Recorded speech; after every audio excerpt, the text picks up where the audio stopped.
victory. Wide receiver, Zach Passafield. Wide receiver, Matthew Vaughn. Running back, Isaac Cook. Run back, Ryan Nichols. And your starting quarterback, Caleb Smith. That's the Raw Family Ministry starting lineup.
All right, welcome in, Gov fans, here to Hardin Valley High School.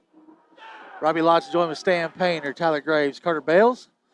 And it is a real chilly night, Stan, as we are up on the rooftop as the hospitality not top-notch here as we're now the game of the week. I guess we got pushed to the roof. Yeah, high above Hardin Valley Stadium. And, Robbie, yeah, so you would think the newest high school in Knox County would have a bigger press box to field a couple media outlets here in the area. It is a very extremely small, probably one of the smallest press boxes I've been in East Tennessee. So if you hear the wind coming through the mics, that's the reason why tonight. It is senior night here at Hardin Valley as the Hawks come in 0-8, Stan.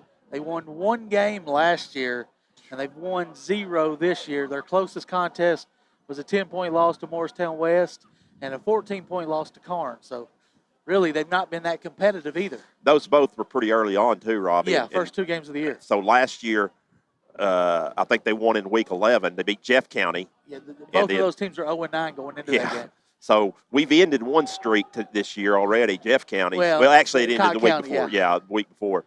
But so I'm not in any mood to be ending any streaks tonight. So, hopefully, the Govs can come out and take care of business. You know, things have kind of deteriorated, it seems like, in the last 3 or 4 weeks. Yeah, we're now out of playoff contention. The 4 teams are already I was talking about Hardin Valley. Oh, yeah. Hardin Valley's deteriorated because, they played Karns and Morristown East. You say that, Stan, but I did get news that they've got a transfer, Standifer, from CAK, who just got eligible last week before the Maryville game. So and that's not a good indication against Maryville to open up how good. As Maryville put it on them 61-3, but so we'll see. They are missing a running back tonight as number 40, the backup tailback, will get the start. So there is your pregame preview brought to you by Safety Express. Give them a call at 924-0772 or visit them online at safetyexpressusa.com. Short break here on AM 1470 and the Gov Nation Network.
welcome to Hardin Valley Academy. Tonight is senior night. We are honored and privileged to take time to recognize the seniors from our football team, Spirit of the Valley Marching Band, our cheer and dance team.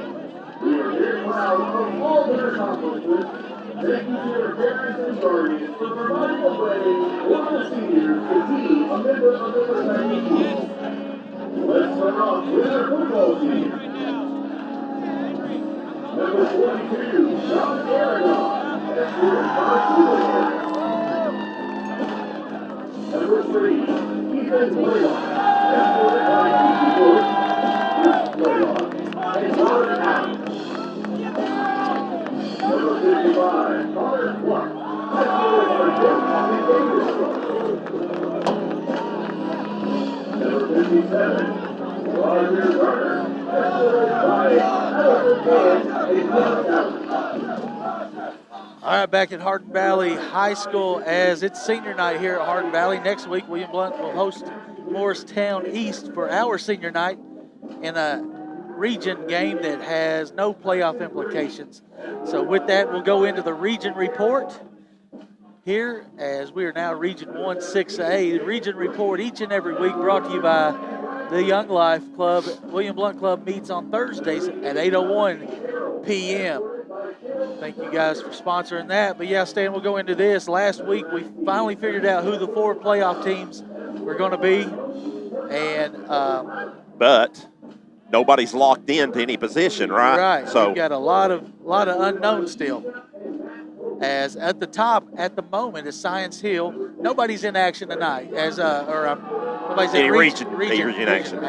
So nothing's going to change until after we get done with next week's games.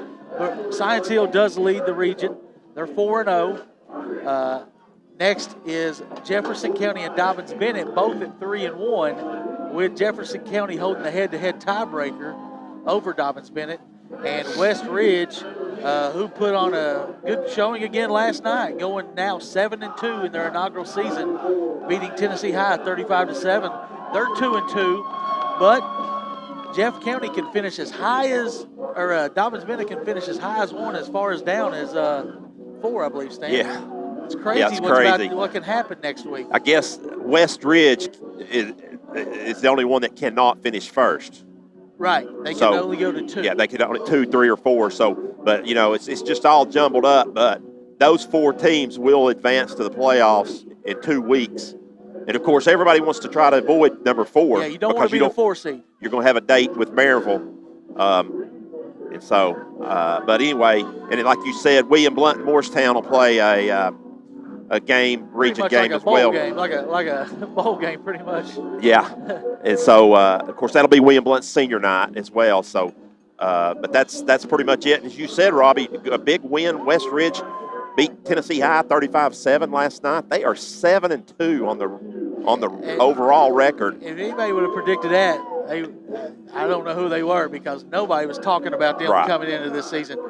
We kind of penciled that in as a pretty good chance to get a win, which we played them tight. Yeah, so those are your region standings. We'll talk about Region 2 now, who you're going to match up with. We pretty much know 1's probably going to be Maryville, 2's going to be Bradley. Those 2 meet next week for the championship, but you can pretty much say Maryville's going to continue their streak. But 3 through 5 is still up in the air between Farragut, Cleveland, and Bearden. Right. And it looks like Bearden maybe controls their destiny. I mean, they could then finish as high as 3. If they win, they play Farragut next week. So they would be 3. But if they lose, you could end up with a 3-way tie and somebody being out. They could be the odd man out. So yeah, Cleveland's also 1-3 in that mix. Them and Farragut, and Cleveland plays Hardin Valley. So they're going to finish 2-3. Right. Most likely. So that could be a 3-way tie right there between 3 through 5, and then it's going to come down to tiebreakers. And so a lot of stuff still in the air in Region 1 and Region 2. But with that, I now take you around the Gov Nation scoreboard, and we'll look at some other games that we'll be watching tonight and talk about last night's game. Stan, what a game over there at Powell, as Catholic gets a touchdown in the last few seconds. They had a big lead. They were up 23-7. Blew the lead after a Walter Nolan almost scoop and score. Powell takes the lead late by 6. Then Catholic blocks a 45-yard field goal, sets up a shorter field, and Tommy Winton catches the game-winning touchdown, well, the game-tying touchdown. They put the extra point through for a 30-29 win. Yeah, very exciting game over there and for Rivalry Thursday. And so, of course, Catholic, the private division, and Powell, one of the top 5A. 5A schools. So, and of course, has one of the top players in the country on their defensive line. So, we'll see what happens there. But that was a great game, and as they finish up, those teams will be finishing up next week, and both of them will be in the playoffs as well. Yep. So other games tonight, we'll be watching Morristown West at Jefferson County. Greenville might do a little damage for us tonight as they take on Morristown East. We'll be watching the score on that one. We don't expect East to score in that one. Seymour at South Green. Seymour a little bit surprised this year, Stan. Team that's just up the road from us. They're 5 or 6 wins this year. They do, and I think they only won one game maybe last year, or 1 or 2 at the most. So, yeah, that's a big improvement for them this year, and so I think they may maybe have a chance to make the playoffs in their division as well. The Hustling Tigers are coming up to Alcoa tonight from Chattanooga Tyner. That's a bye game, wasn't it? Paycheck game, we call that. Tyner's getting a paycheck in that game tonight, and they'll get a beat down and heading back down 75. Yeah. That is. Alcoa's pretty much on cruise control from here on in. They've played all their big games and held their own. They almost lost by 3 to Maryville and beat the number 1 team in 5A. Yeah. So the Anderson County's at Bearden, South Dole at Carter, Midway at Greenback. Good region game there, I believe. The North City at Heritage. Heritage has a chance to get them a win. Senior night, too, at Heritage, so I know they'll want to send their seniors out. If this is the only game they win, then obviously it'll be something for the seniors, Absolutely. West at Maryville is the other game, the big game there with a 5A, 6A matchup. Predictions on that one. We'll bring in Carter for this one. Maryville at West tonight. What's your thoughts on that game? Maryville's going to roll. I don't think there's any indication that they won't. They've done it all year, so they've only had a little stay that way. Just a second half slowdown against Alcoa is really the only thing that's stopped them this year. So I'll predict a Maryville 3-touchdown win also. Stan? Yeah, I think Maryville will win it as well, Robbie, and I don't think it'll be as close as you would think, with Maryville and Alcoa being a close game, and then Maryville and West, Alcoa West, but I feel like Alcoa probably could have beat them back. I mean, Alcoa didn't. They moved the ball up and down the field, but they didn't. Seemed like they were, I don't know. It seemed like it might have been, even though it did go down into overtime, it really shouldn't have. And so, but I think Maryville and Alcoa just have something about it when they play each other too, obviously, that I think when those teams roll into Maryville over there, sometimes they just lay down. So I could see Maryville jumping on them early and West kind of just laying down and beating them by 21 points or 28 points. Absolutely. All right, that is your region report tonight, brought to you by Young Life. William Blount Club meets at 8:01 on Thursday nights. We'll take another couple-minute break, come back here on the Voice of Champions, AM 1470 and the Gov Nation Network.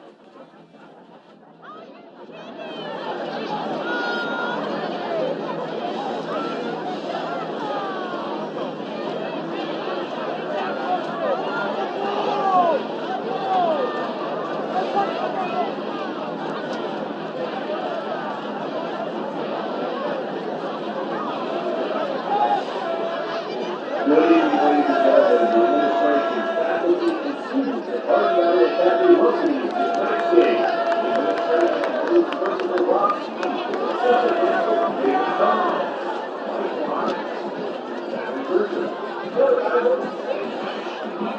your athletic director is Coach Brian Brown. The game is being played according to the rules of the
All right, we're back here at the Safety Express pregame show.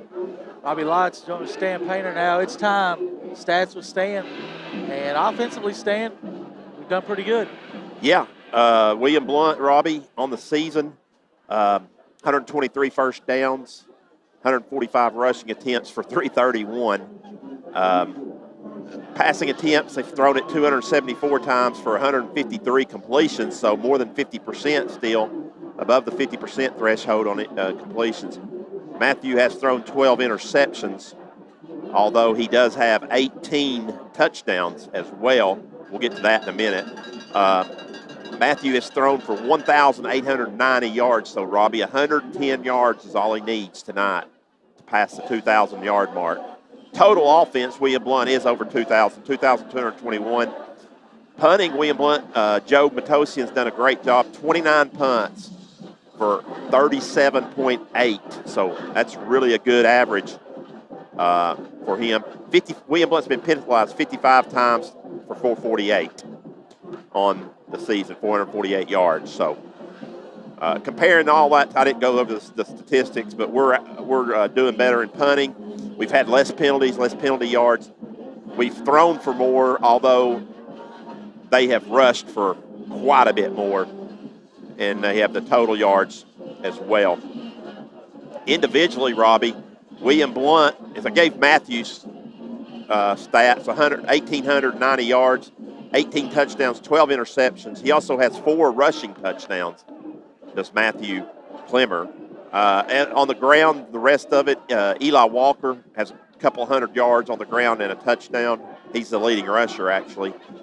But through the air, or receptions, I should say, Job is the leading reception, 58 catches for 739 yards. So he would have to have like 61 this week.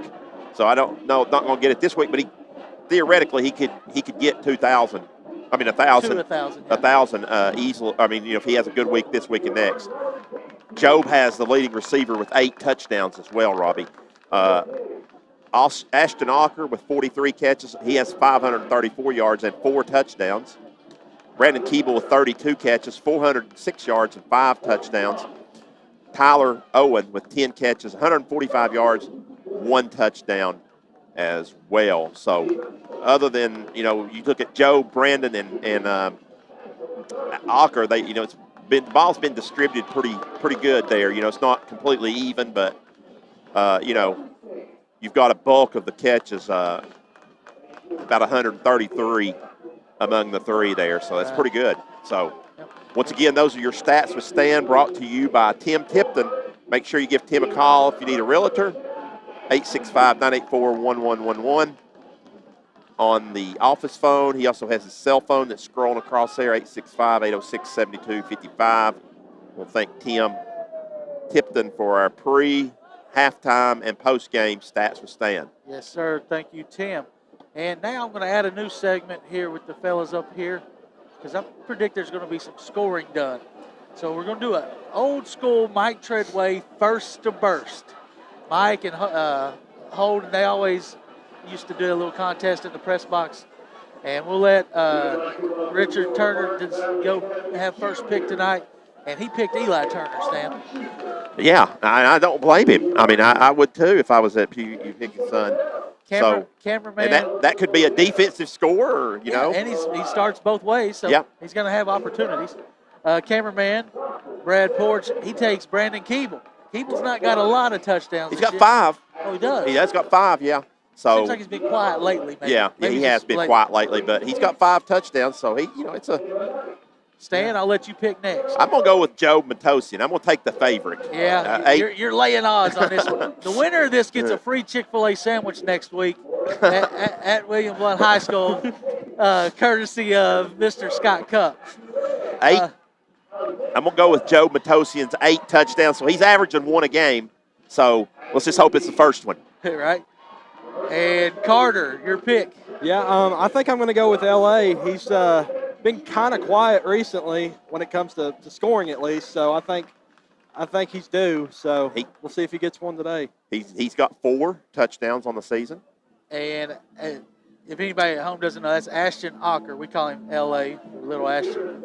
And Tyler's not on the air, so go ahead and get his. Tyler's pick tonight was Matthew Clemmer. He's accounted for 22 touchdowns. Right. So. Yeah, but he has to run. I mean, it doesn't count a throwing. He has to run it. Yeah. Or he can bat it and catch it back to that's true. But he's got 4 rushing touchdowns, this Matthew. So. Yes. So and if it gets down to 1 yard line, you can book it. It's going to be a sneak. So that leaves me, and I guess that leaves the other 50 or so players on the team. So I'll take the field, and there's our first to burst guesses tonight, as we expect William Blount to put up plenty of points tonight. So we'll now send it down to the public address announcer for the playing of the national anthem.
Lineups here on the Gov Nation Network and the Voice of Champions, AM 1470.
right, we're back here at Hardin Valley High School. As you can see the lights flickering on the screen there as we are in the Safety Express pregame show.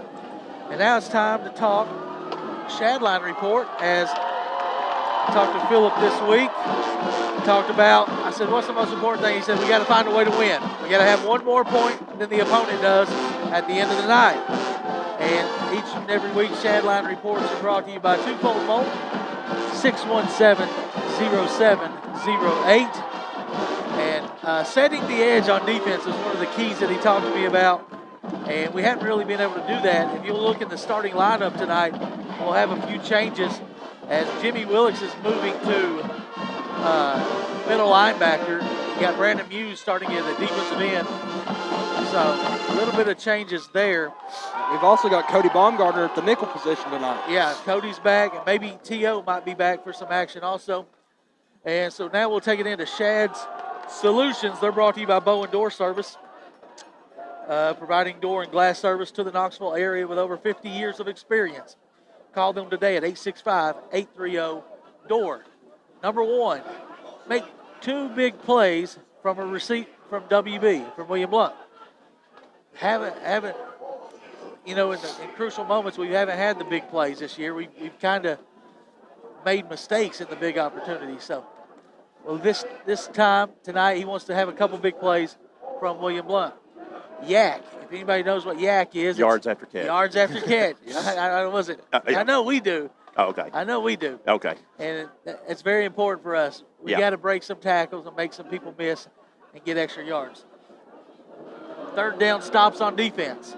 Last week we got a 4th down stop, had all the momentum in the world. And other than that was our only stop of the night. We didn't get off the field on 3rd down. And it ultimately knocked us out of playoff contention. Number 4, just like Al Davis, Stan, just win, baby. Got to win. Find a way to win the game. So Robbie, I look at that. Number 3 is really, I think, the key. It has been what our deficiency all year has. We've not had a lot of big plays. We had the 80-yard touchdown against, was it Westridge or Sevier County? I don't remember, but we just have not made stops when we've had to. Captains tonight, Nicole for Hardin Valley, Hoovie for Hardin Valley. Is that 92 Man and 17 Green. They are the home team as we're on the road tonight. Captains for William Blount. Didn't quite get the numbers, but William Blount will have the opportunity to call the coin toss in the air. We've just about received every time we've won it. So we have a Knoxville officiating crew tonight. Stan, what I've noticed about the Knoxville officiating crews, they seem to call a lot of holds from the TV games that I've watched this year. Yeah, that's a good observation, Robbie. And, of course, we had, was it Carnes we had Knoxville crew also as well. I think that's the only one we've had. Didn't they call 2 back from Bishop? Yeah.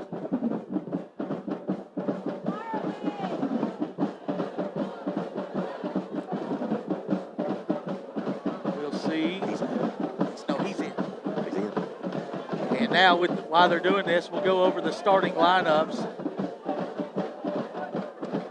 At left tackle will be Deibler, Ammons at guard, Wall at center, Edwards at guard, and Jonah Lee will be at right tackle. Skill positions tonight, Matosian, Ocker, Owen, Turner, and Clemmer will get to start at receiver. And your quarterback in the backfield will be Matthew with tailback Eli Walker.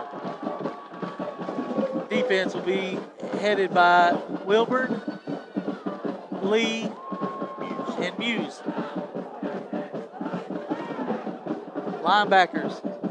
Stan, you go ahead and take them. It's hard for me to see this. It's Willicks, Inslee, and Eli Turner, the Jack. And then our defensive backs will be Ocker, Bumgardner, and Brandon Keeble at the other corner. Bumgardner back. And, of course, safeties, Nathan Clemmer and Garland are the 2 safeties. All right, we'll be receiving the football first Yeah, William Blount won the toss, and they want the football. Yes, sir, we do, Carter. And the Stormtrooper, white on white on white. Looks like, I think 41 will be doing the kicking, or 42, Argonne. This kickoff will be brought to you by Anywhere Movers. No job too small. Give Alvin a call, 865-235-4108. As Argonne is set to kick, Ocker stands at his 10-yard line. We are sitting at 56 degrees at kickoff. 2 minutes past 7. Yeah, we got a nice breeze up here on top of the box, that's for sure. Yeah, it's almost like a headwind, like maybe a little slight left to right, but this is just this is a t-shirt and shorts weather, Robbie. Well, that's what I got on. Argonne will put his right foot into it, and we're underway. It's a short pooch kick. There's nobody over there. And somebody it's on the ground. On the football. Ocker needs to, and I think Ocker does. It was lackadaisical effort over there, as we only had one guy back and one guy in the middle of the field. That's good note there. Good job by Hardin Valley, almost creating an early scoring opportunity. It was almost. Yeah, Robbie. It was almost like it was like he was playing it like a punt. Just. Well, I think he may have thought it was going out of bounds. Yeah, he but may not have been able to pick it up. Can't. So poor starting position at the 13 for the Govs. They come out 5 wide, trips to the right. H-back will be Turner. He's in motion. Clemmer will look to his right. He'll find a low pass off the ground to Job. It's incomplete. I believe they called it a completion, Robbie. No. Oh, incomplete. I think the far side referee ruled incomplete. It bounced.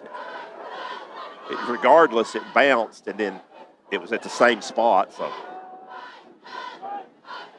clock is stopped, so obviously they did. So 11:51 to go here. We'll try to keep you abreast on the clock because we do not have the clock on the screen tonight. Same formation. Clemmer will roll to his right. He's got Ocker. He'll find Ocker. First down completion enough, just enough to the 23. It's a Foothills Flooring first down. Priced right, doing it your way.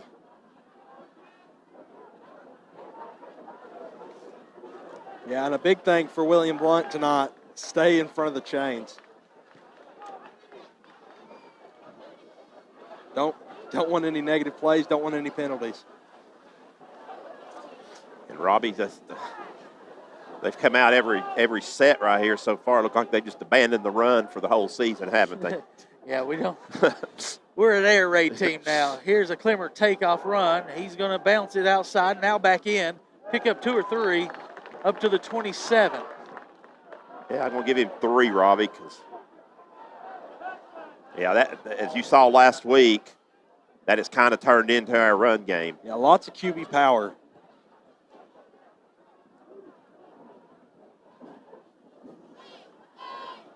Got him 5-yard, free 5 yards. 2 guys moved, jumped off sides for Hardin Valley.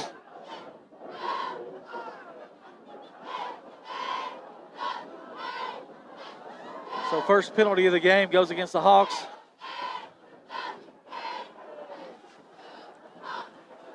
So second brings and short. Up second and anything right here, anything you want to do. Yep. I'd take a shot on the outside. My favorite thing right here, Robbie, I go deep if it's me every time. Clemmer will take it. He looks to his left, slant pattern, caught by Keeble. And it's another Foothills Flooring first down up to the 37.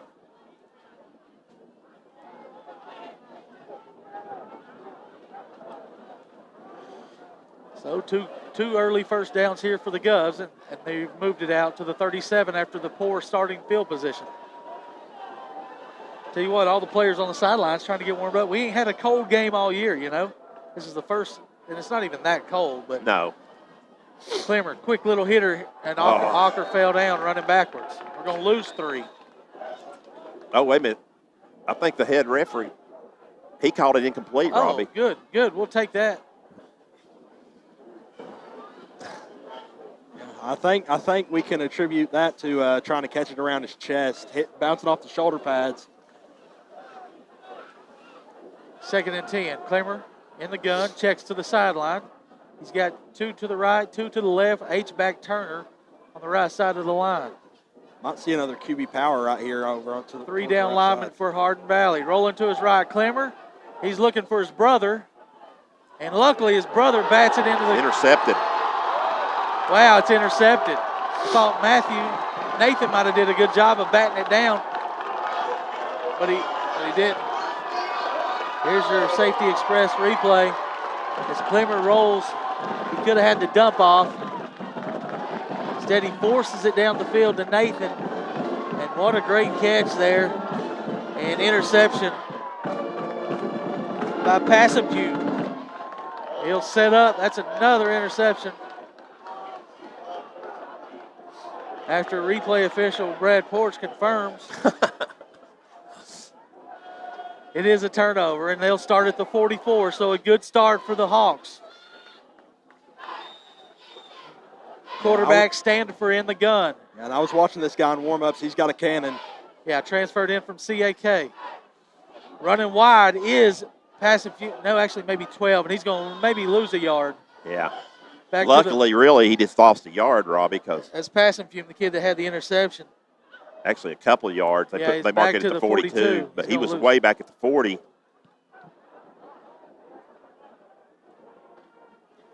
So good to see Bumgarner back in. He'll be at the top of your screen. He's guarding the slot receiver. And Willix with his first action at middle linebacker for the senior Jimmy Willix. Shotgun for Standifer. He'll take it. Hand it off the middle. And William Luntz got him there for a gain of 2. Back to the original line of scrimmage is the tailback. I believe it was at 40, Stan? Yeah. Hillis. They gave him actually 3, Robbie. They're going to mark it closer to 45. Regardless, it's going to bring up 3rd and long. So here is that opportunity. Number 3, get off the field on 3rd downs. William Luntz let sustained drives this year kill him. And quarterback straight drop. He's going to be throwing it across and looks incomplete. It is. It'll bring up a punting situation for the Hawks, so they go 3 and out. So the turnover doesn't cost William Lunt any points. Yeah, good job by the defense there. Offense going to have to start moving the ball or the defense is going to get tired. Oregon will be back to punt. He'll stand at his 31. Line of scrimmage is the 45. Ocker stands with his heels on the 20. 9:47 left here in the first quarter. High snap, goes through his hands. William Luntz chasing him down, and it'll be a big loss back to the 19-yard line. William Blount will be set up in the Shell Station orange zone just like that. Here's your replay. It was a little high, just went through his hands, and right there was 2 William Blount defenders to take him down for the loss. So William Blount will start at the 20-yard line in the red zone. We'll call it the Shell Station orange zone. Don't forget to visit Sam. He's open till 11 tonight on the corner of 411 and William Blount Drive. More traditional set for William Blount. 2 receivers right, single tailback is Walker. Turner is your H-back, single coverage at the bottom of your screen.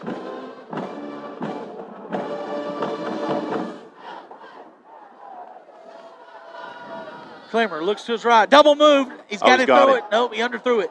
But Keeble, or is it Job? It's Job. Job and Stan wins the Chick-fil-A sandwich on the Magna 1 scoring play. Touchdown number 9 for Matosian. And he'll get ready. He'll get ready to kick the extra point. He just made a great play. The ball was a little underthrown. He adjusted well and catches it for his 9th touchdown of the year. Turner will snap it. Keeble will hold. It's a high snap. Got it down, and kick is good. Matosian stays perfect on the year. We'll take a short break as the Govs strike first. It's 7-0 with 9:33 left.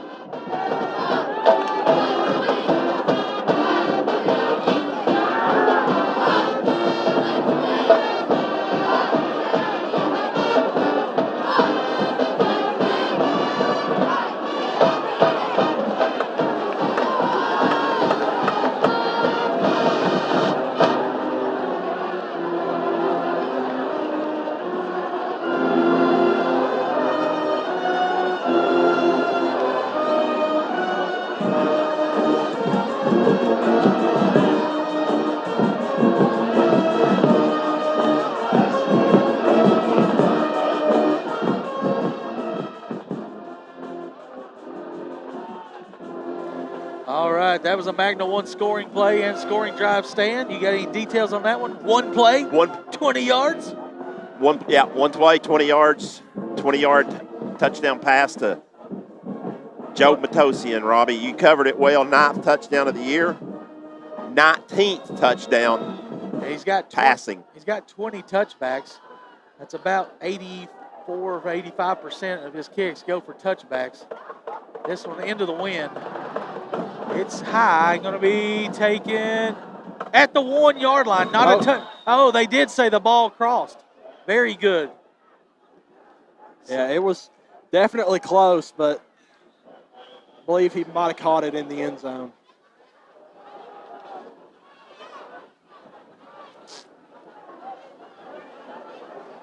The ball, in high school rules, the ball has to cross the plane. If you're in the end zone and you catch it out in front of you, you can take off because the ball's still in play. And that's a pretty national record or rule. High school federation. Rule, yeah. Rolling to his right. Standing for Bumgarner came on a blitz and had a chance, but I believe it's going to be Slusher. Somebody's hurt. Still a great job by Baumgartner. Is that Wilburn? 74. Slusher. He's been hurt most of the year, but he was in on that play. There's your replay. Yeah. It was a great job by Baumgartner. He pushed him inside where there was no room for him to get away. So back-to-back big negative plays there for the Hawks. Standiford come out with 2 receivers to his left, 1 to his right. He's got a tight end here at the bottom of the screen. Single set tailback is Willis. Takes it, quarterback draw. He's going up the middle for a good positive gain. Might have got the lost yardage back besides one of it. Yeah, he got 3. So it'll bring up 3rd and 11 once again. 8.5 left here in the first quarter. William Blount threw an interception on their first drive, but defense held with a quick 3 and out. They got a high snap and set William Blount up for their first score of the game. And might just be enough the way the defense is playing tonight. I hope not. I mean, I hope we score more, but the way the defense is playing, 7 might be good enough. Here's Standiford, play action. Pressure. There's a hold. They got to call. They didn't call it. And Standiford's breaking the tackle, throwing it away. They catch it. Wow. There's. I think he went out of bounds. There's a couple flags. We'll see what the. Oh, they may have got the hold, Robbie. Well, that was a really late flag, but we saw the hold immediately. They didn't call it immediately, but I think the umpire at the end might have called it. But no, the umpire called that from the middle of the field. The passer threw it from the out-of-bounds line over here near the 20 sideline. But there was 2 players going at it after the play. I don't know if it's personal. I mean, somebody went, the hat being off, somebody went out of bounds and came back in. If he's the first person to touch it, it's illegal touching. 5-yard penalty and loss of down. A lot of talking by the referees right now, trying to get everything sorted out. If it's illegal touching, it's a loss of down, I'm pretty sure, right? Well, I'm not sure in high school, but normally it is, Robbie, yes. Yeah, you could be right. Richard said it could be illegal player downfield. Well, they're putting on. Nobody knows what you said, ref. Okay, ineligible downfield. Replay 3rd down. So they're taking the ineligible.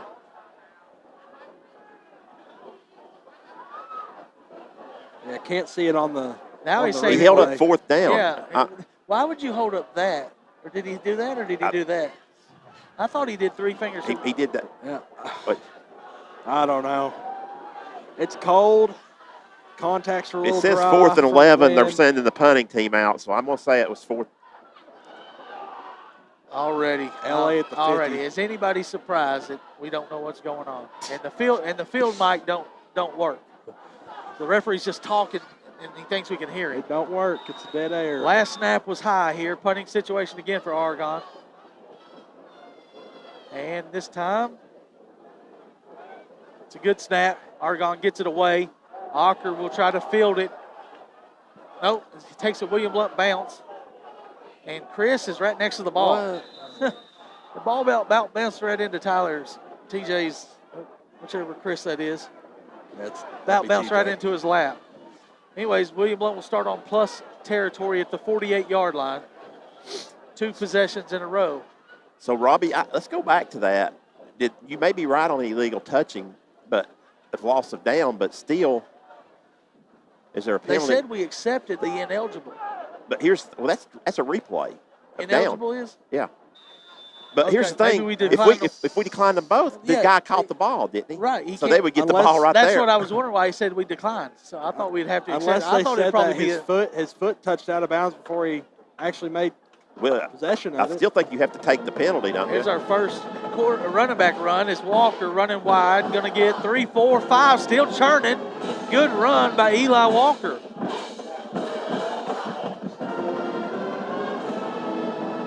Here's your replay as he bounces it early, gets hit around the line of scrimmage, and then just turns forward for a few more. Pushing the pile. 2nd and 5. Clemmer will check to Coach Payne. He'll get the call. He'll flip Walker keep Walker on his left side. Turner will come in motion to the right. Clemmer out pattern. Illegal. They don't say we had 2 guys moving or didn't have enough on the line of scrimmage. Something was wrong with the offensive lineup.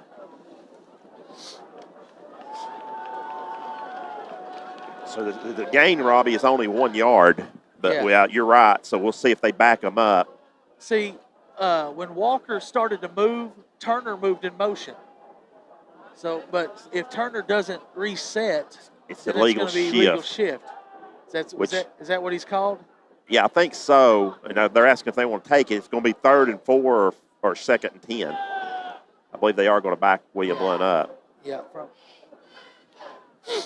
That's probably the good call. Our offense, illegal shift. And that was miscommunication between the running back, quarterback, and H-back right there. So first penalty against William Blount. 5-yard variety, 6:49 to go, clock ticks. In motion is Ocker. They'll flip it to him, cuts it up, cuts it back, and got the wide. They're going to call something. I told you this Knoxville crews are known to call a lot of interior penalties. Something looked awkward for sure. Yeah, he kind of grabbed the pad there. That's going to be a big loss. Yeah, back. We're going to lose. It'll be 2nd and 19. Yeah. Well, in a season where we've not really had any holds at all called, it's going to be kind of weird for these guys to actually get them called. It looked like he might have grabbed early and then let go of it. He kind of grabbed it and then turned him. It was from the 47. 2nd and 19. So Robbie, you were all over that with the Knoxville crews, and we've already seen 2 of them tonight. They're going to call a lot of interior penalties for some reason. Straight drop for Clemmer. Throwing it wide long to LA, just a little bit too far. Good coverage there. Had to be a perfect ball with 6:29 left here in the first quarter. William Blount still leading 7-0. 3rd down for what?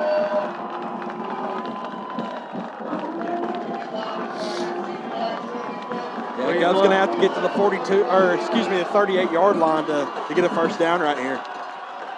If you listen to the staff and Coach Saban, they'll tell you all good drives end in a punt or end in some type of kick.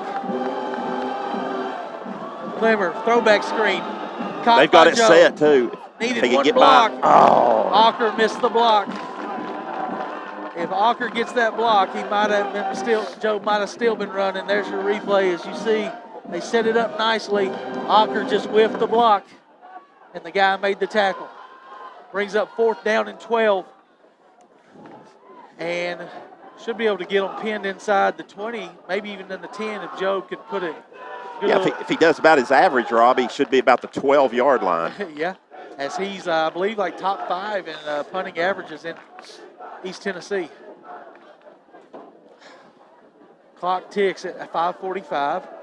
Turner with a high snap, caught by Jobe. He'll get it away. Not a good one. Shanked it out of bounds at the 34-yard line. So a 16-yard punt this time. No, actually, they're going to say 35. So 15-yard punt. As there was pressure in his face, the timing was a little bit off. And so, good job of Hardin Valley. Set up with a good field position after the penalties on William Blount's offense. Robbie, I've already got a text from one of our loyal listeners, Mike Crabtree. He's listening. He's already I'm listening, watching us. He's watching tonight. I actually saw Mike this week, Tuesday night. He's looking good. Join the grandkids. Absolutely. Join the Governors on Friday night. Handoff up the middle. Willis nowhere. Maybe one stand up to the 36. Yeah, I mean, you give him. I guess we'll give him one, but it's not a full yard. Actually, that's it's about half a yard. Actually, that's actually going to be Hogarth. I believe it was 13. These Willis now checks back in. Bunch of subs coming in. Of course, Robbie, on that first drive where they punt went over the head. Now, Tyler's talking about refs, Stan. I thought the refs Monday night did a great job in the Powder Puff game is probably the best officiated game we've seen all year. Well, Tyler's going to say stuff when he scores 60 points. Right.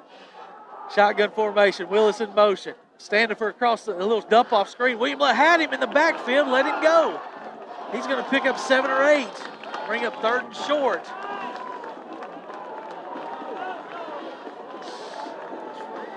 Well, it's really been the same story all year. Arm tackling, not wrapping up, and not finishing the tackle. Yeah. A lot of fundamentals this team will need to build on going into next year. Showing a little pressure here. Jet sweep this time.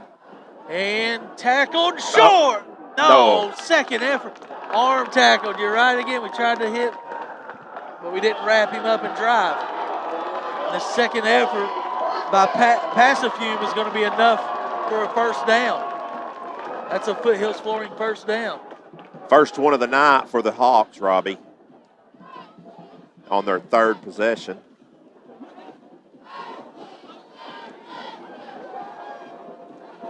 Going quick to the line here. Standing for in the gun. Willis to his right. Will take it. Straight drop. Going to pass. Flushed out of the pocket. William Blount comes up with a stick. Oh, what a hit. Was that Clemmer? No, that's Cody. After a pickup of 3. Yeah, Cody read that. If you watch him from his, looks like he came from a safety position. Comes up and makes a stick. Bam.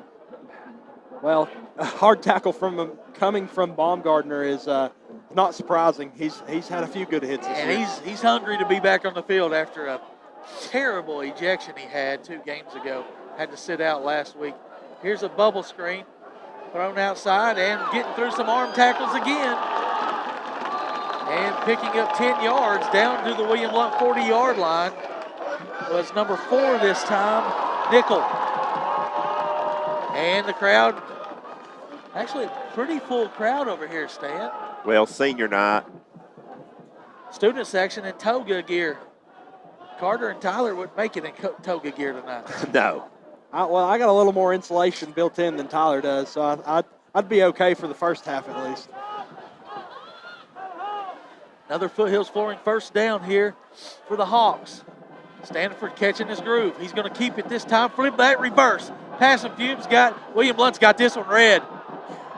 But he reverses field, and he's got an all day. A lot of green in front of him.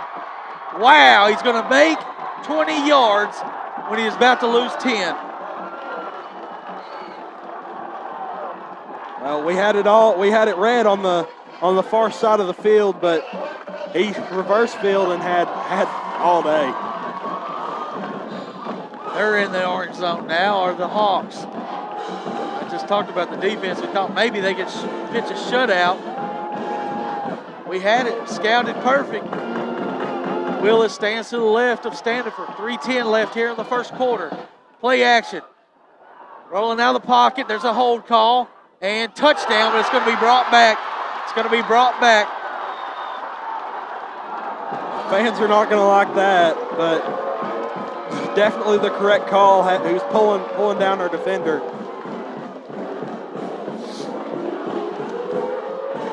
It'll be a 10-yard penalty from the 26-yard line. As you see the replay of the big play there, 10-yard penalty.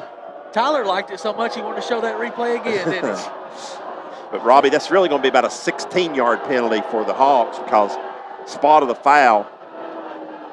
Going to move it all the way back to the 36. And I'm not really sure that was as blatant as a hold as I've seen, but William Blount really sold it like it was a hold. We'll take it. So take 6 off the board. Handoff Willis running right. Good power run down to the 31-yard line.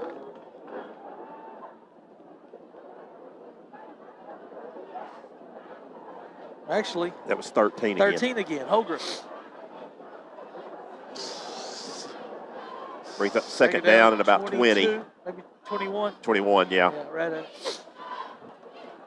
2:45 left, first quarter. Hardin Valley trying to tie this game up. William Blount leads 7-0. You got 3 receivers at the top of your screen. Standiford looking to his right. Going to flush the pocket, throw it back shoulder, caught. Was he in bounds? And did he hang on? I guess he did. Say he was in bounds. Down to about the 22. That gives him a manageable third down. He definitely caught it. I just didn't know if he was in bounds or not.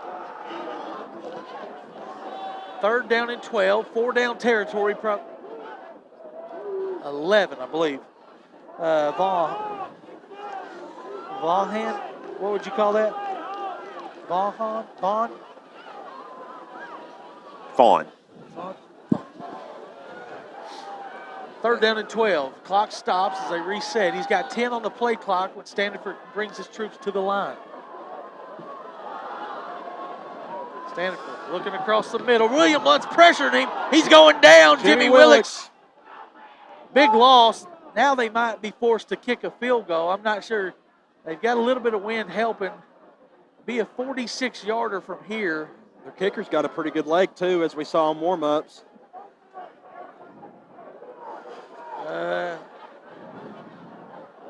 Yeah, it's 4th and 19, Robbie. So 4th and 19. I believe they're going to keep the offense out there. They're going to go for it. William Blount just needs to play good coverage here, bat the ball down, and get off the field. Willis back in at tailback. 3 receivers at the top of your. Got to watch out. They got one-on-one coverage on the outside. Going to the end zone. William Blount's there.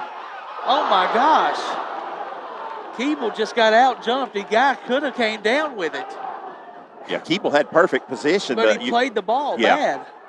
He was there. He just played the ball bad. Great position. He didn't even jump. Yeah, maybe kind of like the Saturday night play where. Number 4, Tillman, yeah. Couldn't use all his energy to elevate. But what a great ball Milton threw there to give Tennessee a chance to win the game. And then he ran out of bounds. So William Blount takes over. First and 10 to 29. Still sore subject, huh? It's very sore. 5 wide this time as the H-back is a throwback screen this time. Oh. Well, he had a defender in his face. 52, the big 6'3" captain, Will Snyder, comes off the edge and puts his hands high and created an errant throw. A lot of incompletion so far, Stan. Yeah, right now Matthew is only 4 of 9 with the pick for 43 yards and the touchdown, so that moves him a little bit closer. We are moving into the wind this way. Yeah. You know, quarterbacks, that does affect quarterbacks. Even as strong as arm as Matthew has, it can affect you. Timeout taken by William Blount. This first timeout will be brought to you by Trinity Chiropractic. Turns on your natural energy source. Short break on the Gov Nation Network and the Voice of Champions, AM 1470.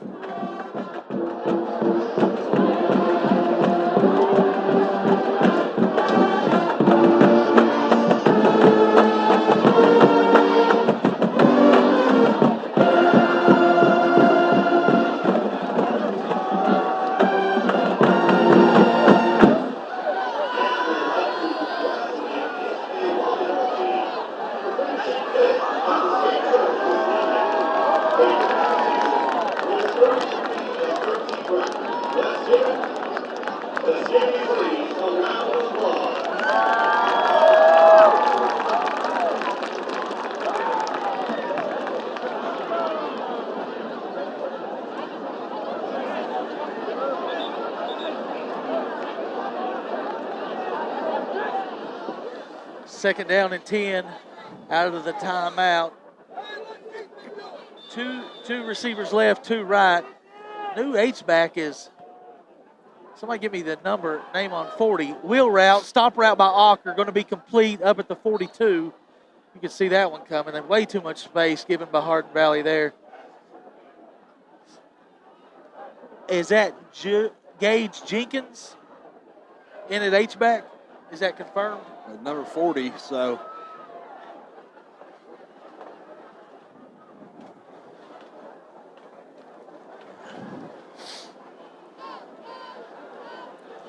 So up to the 41-yard line. This is a first quarter first down brought to you by Foothills Flooring and another free 5 yards as they get a little antsy. 1:29 left, first quarter, 1st and 5 now. As William Blount.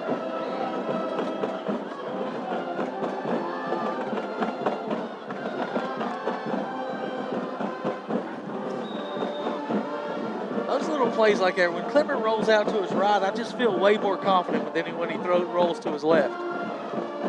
Handoff, play action, going deep. He's got Joe, but it's just outside his hands. Good defense there. Yeah, that was kind of a weird throw. He was almost off of his back. Looked like you know who it looked like? Rogers. Looked like Aaron Rogers. Yeah, it did. It really did. He did a little flick of the wrist, Aaron Rodgers right there. He flicked it about 40 yards, but it was good coverage by Hardin Valley and forced the ball. I mean, really, there was no room over there between the defender and the sideline. You know the biggest difference between Matthew and Aaron Rodgers? He doesn't sponsor State Farm. Yeah. Okay. I mean, it is. And age. Handoff. Walker, big hole. And going to be a first down, getting through into Hardin Valley territory at the 46 before he goes down. You see him get through the hole right there. And then he slips through another couple of tackles and gets positive yardage. 1:08 left as they reset the chains and the box. Two receivers left, one right. H-back is Turner, tailback is Walker still. Clemmer will check with Payne. He'll flip Walker to his right. Handoff to Walker. And following his blockers, getting good positive yards, up about 4 yards, maybe 5, down to the 42. Give him 4, Stan. Yep. And they do have to run one more play before the end of this quarter. They're going to bring in Nathan Clemmer here for Turner. Two receivers left, two right. Single tailback still is Walker. There's the wind. If you guys can hear it, you can hear my cohorts. Their bones are getting chilly. They've got one-on-one coverage on the outside over here. Clemmer, double move across the middle, intercepted. Threw it right to the defender. Second pick in the quarter, and this one may go to the house as he's breaking tackles down inside the 20. As the linebacker read the play perfect. They faked the bubble. Threw it right to the guy who's standing there. And he's off to the races. Was that Willis? Yeah, that's the running back. Yeah, it was Will. So your score at the end of one is William Blount 7, Hardin Valley 0, but Hardin Valley set up shop. 1st and 10 at the 16.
Hardin Valley starting inside the orange zone already, the Shell Station orange zone for them.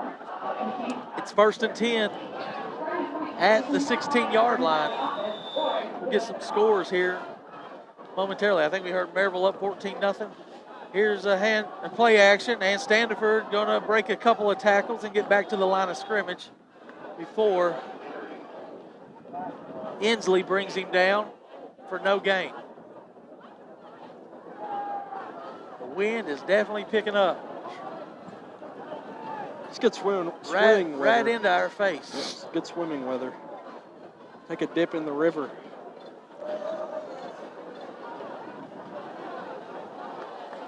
There's a hot tub you could.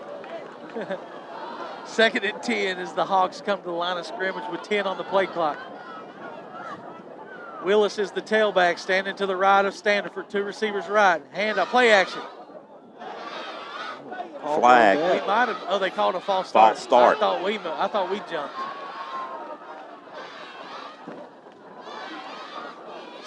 Second Fourth. and 5. Yes, sir, Stan. 4th penalty for 25 yards for the Hawks. They've got penalty issues. We've got interceptions. Yep. That play right there, Stan, I believe that's a predetermined pass at Matthews because, they set up the bubble. Right. And it's almost like he should have a chance to read that play. I'm not sure that's all on him right there on that play. He just faked it and threw it, and there's a guy right there. And the linebacker never moved. He just didn't have to move. Here's a jet sweep. He's going to throw it. Passing it. We're there. Just turn around. Overthrown, luckily, as Ocker was just barely beat, but Ocker did a good job of getting back in position. But if the ball was thrown more to the inside, he might have made a play. He had to turn the other way, and it brings up 3rd down and 15. 2nd time that Hardin Valley's been inside the orange zone. 1st time we turned them away on 4 downs.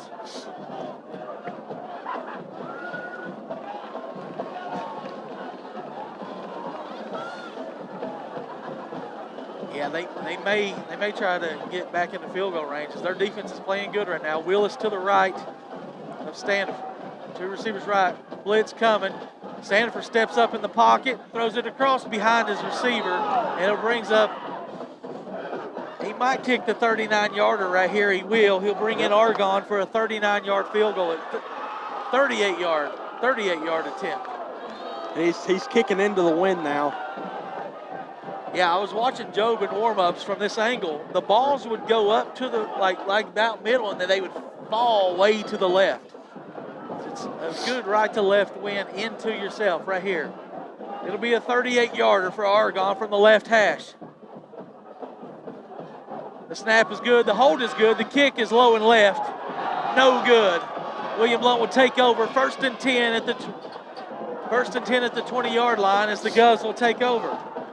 And we haven't seen. There's what you hate, Robbie. Right there is ball goes to the 20-yard line. Yeah, instead of the 28-yard line. Yeah, in the NFL, of course, college it would have been about the 21, but still. Our defense hasn't played this well since Heritage. Yeah, you're right, Carter. The defense, 2 red zone stops. As Matthew will bring the troops back out to the line of scrimmage. He's got 1 touchdown but 2 turnovers, but luckily no points off of those turnovers. That's not been the trend this year. Usually the teams have cashed in the turnovers. Handoff, Walker up the middle, maybe 2. Good job there by the Hawks interior defense. Yeah, they loaded the box up on that one. 10-25 and counting here in the 2nd quarter. High atop Hardin Valley as it's getting nippy. Still pretty good shorts weather. Hey, I played one time. Wind about like this, temperature around somewhere in the teens at Wind River. That was cold that day. I did make a hole out 2 on number 10 for an eagle. That was the only highlight of the day. Clemmer will take the shotgun snap. Look to his left. Quick hitter caught by, is that Job or Keeble? Keeble. And he's got enough for a 1st down up to the 31. This is a Blount partnership 1st down, bringing education and workforce development together.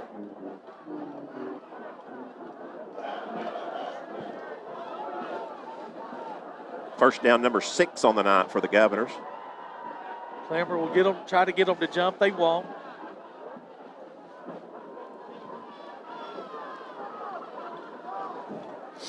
Walker will be to his right. Handoff to Walker.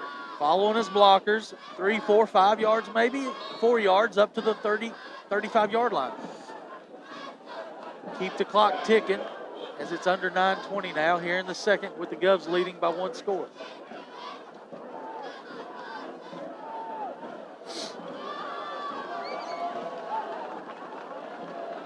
Clemmer checks to Payne on the sideline. Motions in the play. Could be the same play. Nope. Quick hitter over here to Ocker. He's got a blocker in front. Hold on to the ball through traffic. He does. It's another Blount partnership first down as Ocker picks up 8. Yeah, and Clemmer's best friend tonight has been these short routes. Maybe building up a little bit of confidence to throw another deep ball. It's easier to throw downwind. He might take a shot here in a second. He'll bring Ocker in motion. Flip it to Ocker. He'll run left. Now cut it up. Makes a move and spins out of a tackle. Falls forward up to about the 47-yard line. It's another catch. Those are the safe catches. That's always a good little play right there because falls to the ground. It's not a fumble. Right. You almost prefer it to a handoff sometimes.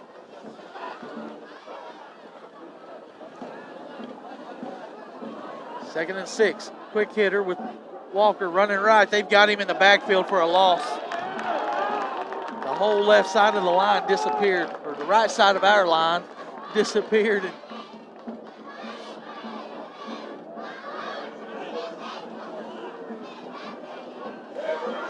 Loses 2, Stan. Caught 1, loses 1, loss of 1, 3rd and 7. 7:35 left here in the second quarter as the crowd gets on their feet. Clemmer takes a straight drop, flushed out of the pocket. He's going to throw it as far as he can. It's too far, and probably a punting situation. Oh, yeah. That's a pretty smart play right there by Matthew Robbie, not taking a loss right there and just. And he forced one earlier. Yeah. That cost him a pick. The last one, I'm not putting that one all on him, but definitely didn't want to throw your third interception in a half. It's really, your defense is playing really good right now. And Job has a chance right here with the wind behind him. If he can turn one over, to pin him pretty deep. I believe it's passing Fume back, standing at his 20. He's got some flag. Illegal formation. Yeah, had to be illegal formation. And passing Fume will take it on the bounce back at the 10. And William Blount losing containment here, and he's up the sideline.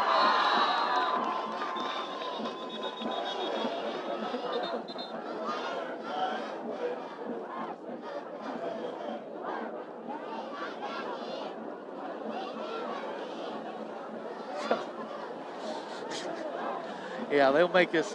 They probably won't re-kick. They might. It's a dead ball. So it's got to be illegal formation, I guess. Yeah. They'll probably decline that. I don't know, Robbie. Can they add that on to the end of the run? I don't think you can in high school. Yeah. Pro, you can, but I don't think you can in high school. I don't think so either. Well, looks like they're going to make us re-kick. No, we're going to re-kick. Yeah. We're going to re-kick. I don't think that's a good move. Yeah. They had brought the ball out to the 35. Yeah, it's a re-kick.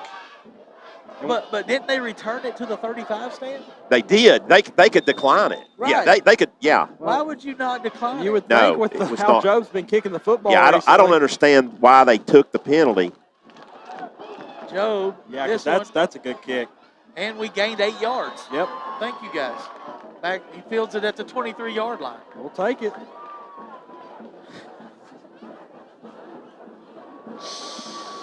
And Hardin Valley doing Hardin Valley things. Actually, they may give him the 24-yard line. They will. Not sure why they accepted a penalty when they had a good return. 35. Unless they just thought they could block the kick. Well, that's true. Which they got kind of close. Yeah, but with Joe Brugg being 95% of the time, He usually can evade that. As T.O.'s in now. Number 1, Tyler Owens for William Blount, back, senior. He said, I want to play. I got 2 games left out here at William Blount. I want to play. He running back in. 35 is the new tailback, is Moreland. He got 7 yards, Robbie, on the he's first. A little bowling ball.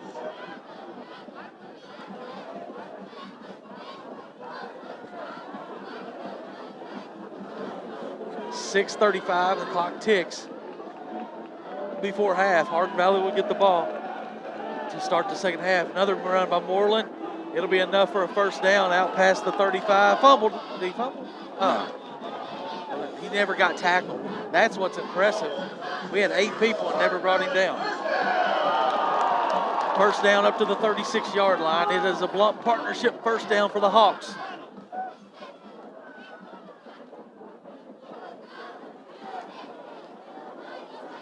Well, this is the game of the week around Knox County for high scoring. We were told they expected a high scoring game. Little did they know that Hardin Valley scored 3 points the last 3 weeks each game. Moreland once again on the carry, 3 yards that time. Wilburn and Slusher in on the tackle that time. Yeah, they're moving into the win this time. The last drive they had, they got set up inside the 20-yard line, but they missed a 38-yard field goal. Moreland, the tailback, this whole possession. Blitz coming by Turner. Handoff Moreland, running right, breaking through tackles. And Slusher says, no, sir. They're going to give him progress for a couple, Robbie, but it's going to bring up a 3rd and 5, so Blount with the chance to get off the field right here. Yep.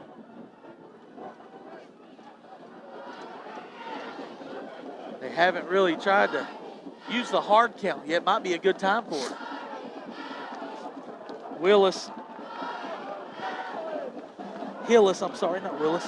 Isaac Hillis checks back in at tailback.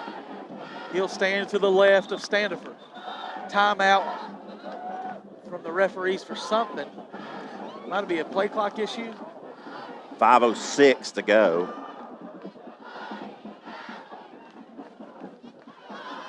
What is it? They pointed towards the corner for something.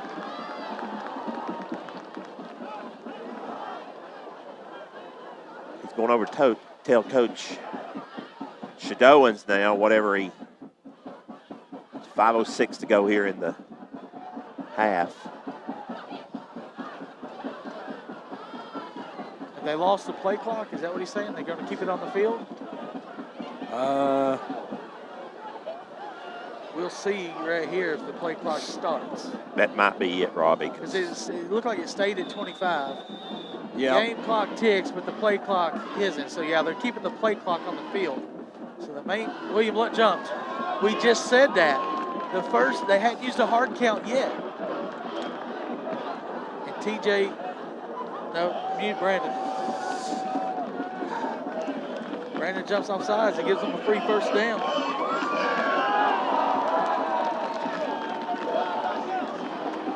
William Blount's 4th penalty for 25 yards now.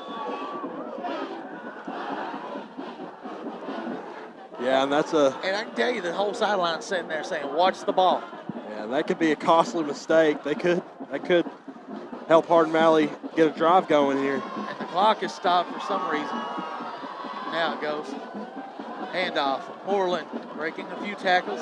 Up past midfield and off to the races. 40, 35, 30, 25, 20. Still on his feet and down inside the 10. Another Blount partnership first down.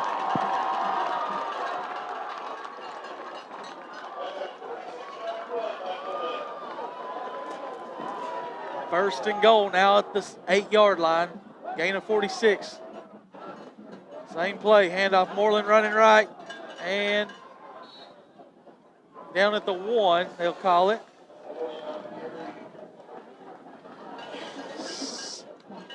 Second and goal. Actually be 2. Gain of 6 down to the 2.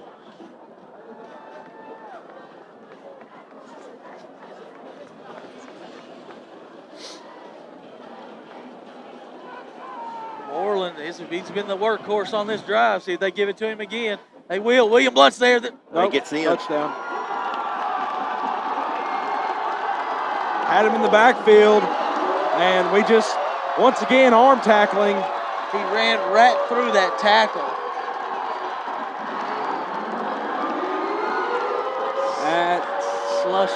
Sophomore Slusher had a chance for a big play. Didn't come up with it, and Hardin Valley's an extra point away from tying this game. Big penalty there by Muse. Gives them a free first down on 3rd and 5. 3 plays later, they're in the end zone. Yeah, they're waiting on another guy to come in. Not sure the play clock. 5 on the play clock, or 10 on the play clock. You have to think. Snap is good. The hold is good. The kick is high, and we are no good. No good. William Blount still leads by 1, 7-6. Short break. 3:49 left here in the opening half.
Back for the Anywhere Movers kickoff as Hardin Valley has now cut the lead down to 1 as they miss the extra point.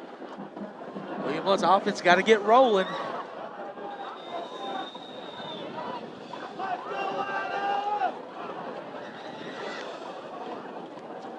As they see that soft spot again in the play, they may try to pooch it again. High pooch. Ocker will take this one though at the 18-yard line. Running left and into a tackle at the 25. Nice tackle.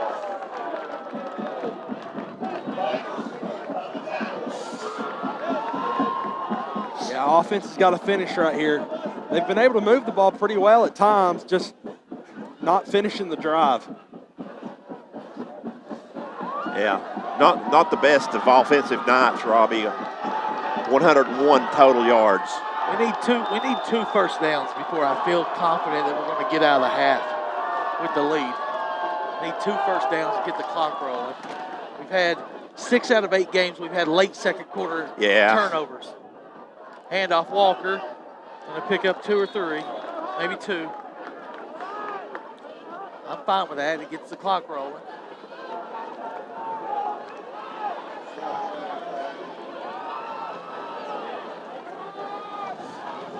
Second and 8. They got too many men on the field. Snap the ball. Come on, guys. That's been. Why don't we check to the sideline when they got 12 Aaron guys Rodgers would have definitely snapped we that. got 12 on the plate. We got 12 on the field. You want to snap the ball, you just run a go route. Clemmer looks to his left. Double move. We've got a man beat, but the ball is overthrown by 1 yard. Goodness gracious, that was.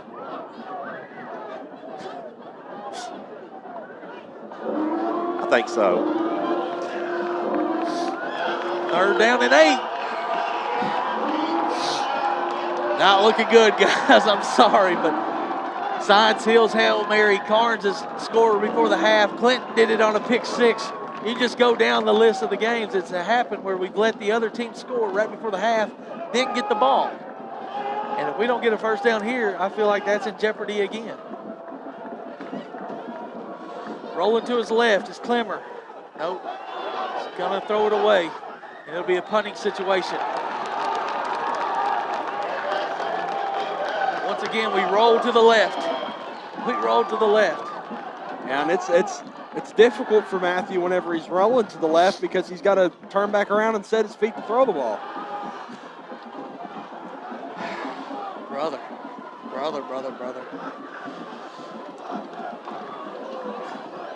They better be careful here because they've had pressure on our punt on Job every time.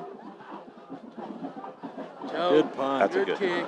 We fielded fair caught at the 37, 38-yard line. That's where Hardin Valley will take over. 2:50 to go here in the first half.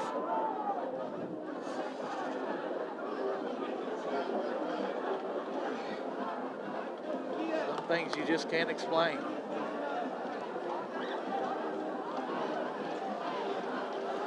Well, they got Keeble back out here at the cornerback position. T.O.'s no longer in the game. They gave it a go. He may still get to play somewhere. I'm not sure. Yeah, you gotta work him back in. He's missed a few games. 3 receivers left. Handoff up the middle. Moreland. This time breaks Bounces out it. of a tackle, and William Blount's got him again. Oh my gosh. He was able to get no gain out of that. Wow.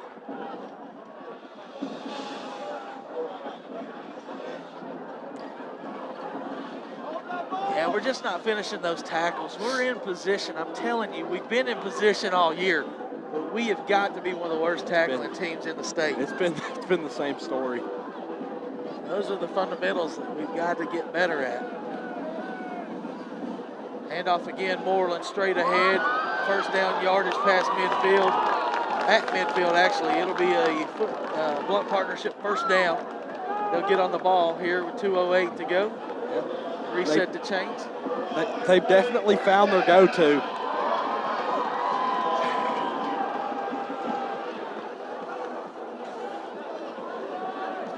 Missing a lineman. I think that's the same guy that ran Clock on rolls late. under 150 here and a half. Another handoff, Moreland. Right up the middle. First Stepping down. through tackles. Good. Stepping through tackles. We're our tackle.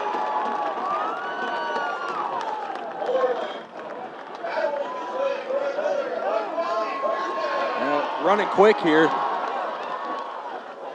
Yeah, quickly to the line of scrimmage with 1:30 left here in the half. They're going to flip it over here to the right. And getting 5 or 6 yards down to the 30-yard line. And it'll be a timeout by Hardin Valley. This timeout will be brought to you by Blevins Realty Group, breaking records and making people happy.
Rolling to his left is Standiford, going to throw it out of bounds. Oh, almost caught. It was almost a circus catch. 3rd down and 5. Clock stops with 1:12 left. It's 4-down territory as they've already tried one field goal that was no good, and then they've missed an extra point. So Yeah, I wouldn't believe think they'll be kicking many more field goals tonight. Well, definitely not from right there. So they'll have to get more first downs. But Robbie, 1:12 to go. I think it's going to be do or die there for them. So definitely 2 downs right They got here. 1 or 2 timeouts left. 2 each. Tries to get William Blount to jump. They don't. He'll check to the sideline. 3 receivers left, 1 right. Moreland to the right side of Standiford. They'll hand it to Moreland. And cutting through the hole and getting about 2 or 3. It'll bring up a 4th and short. They might do the William same Blount thing. might call timeout here. No, I would not. Hardin Valley did. I wouldn't be surprised if we see another handoff. You didn't like a timeout there, stand by us? No, because what if they get the first down? Well, what if they don't? Well, I know, but you got a minute. You got a minute to play with to get 40 yards. You've got the wind in your direction. East Tennessee Insurers delivering peace of mind, one policy at a time. We'll keep it here. 101, Stan, you said Moreland had checked in here in the middle of the second quarter and is already nearing 100 yards. 105. Wow. On 12 carries, so he's averaging about 9 yards a carry. Of course, he had 46 on that one run, but. Yeah, and Moreland comes into this game, a junior tailback at 5'7", 230. If they pick up the first down, Robbie, they do have, Hardin Valley does have one more timeout left here, as it will be under a minute. I believe they're going to roll Standifer out this time. If not, I mean, they might go power with Moreland. I think they go Moreland, try to get 3 yards. I mean, we look like William Blount played him pretty well that time, though. He's averaging a lot of. Yeah, they've taken him out and brought Hillis back in. So he's. Then I agree. I think maybe they're going to roll out Standifer. We've got 2 defenders against 3 receivers down here at the bottom of the screen. And out pattern incomplete. And William Blount takes over at the 28-yard line with 56 seconds to go. Joe does have some wind behind him, so you get about 40 yards, you've got a chance to get points on the board before the half. 2 timeouts to work with. I think Hardin Valley shouldn't have called timeout, Stan. Well, they probably shouldn't. I think that's a bad call on their part as well. You know you want to conserve time if you get the 3 yards, but I think you don't go quick, but you don't go too slow. Right.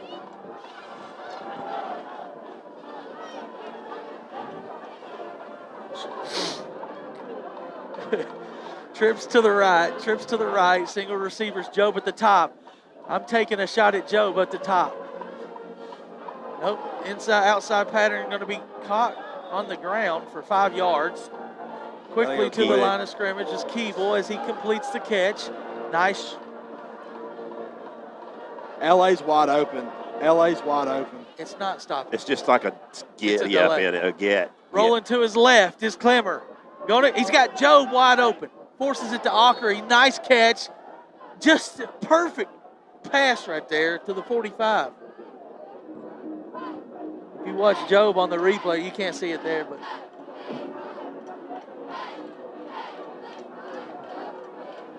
32 ticks. You probably need to get to about the 35-yard line to give Job a chance. So that'd be about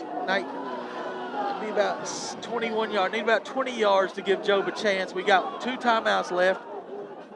Play clock is being kept on the field with 10 on the play clock right now.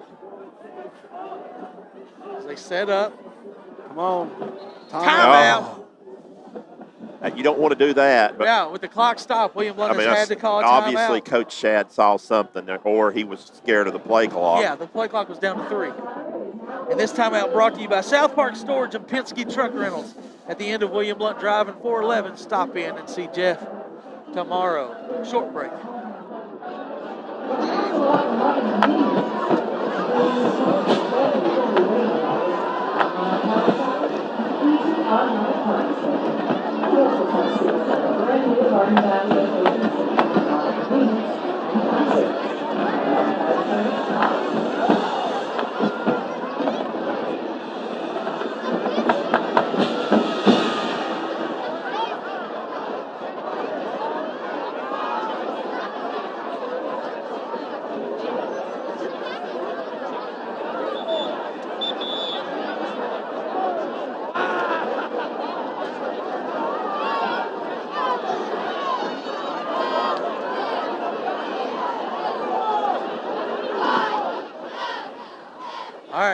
Down at 10 at the 44-yard line as Ocker and Clemmer connect for a nice pass.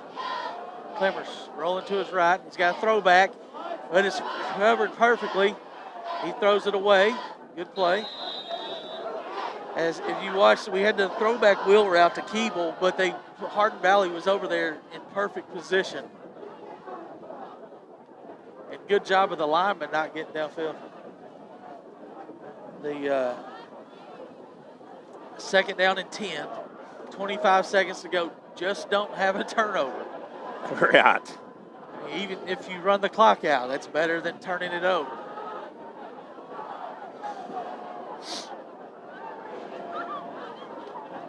You got Job at the top of your screen. They tried to get them to jump. They about did. 5 on the play clock.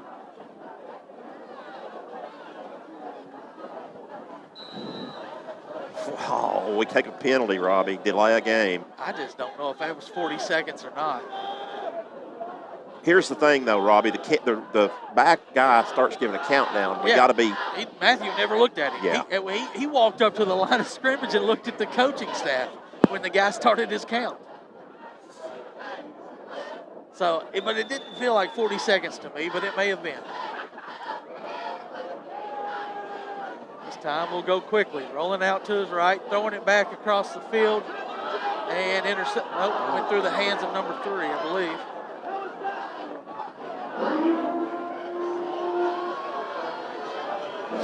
So 3rd down and 15 now.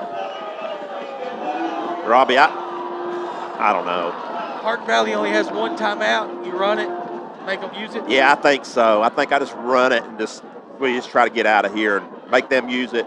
Again, just nothing looks like it's clicking right now in the passing game. And, I mean, even with 18 seconds left, if you do get a 12 yards or so, you're still a long ways. Yeah, you're still punting. 3rd and 15 for Matthew. He's going to dump it out. Good safe play caught by Walker. Oh, helmet-to-helmet contact. Luckily to hold onto the ball there. And Hardin Valley's not called timeout yet. This is a mistake. They didn't make William Blount punt the ball. Yep. So we'll go to the half with a 7-6 lead. William Blount on top. Short break on the Gov Nation Network.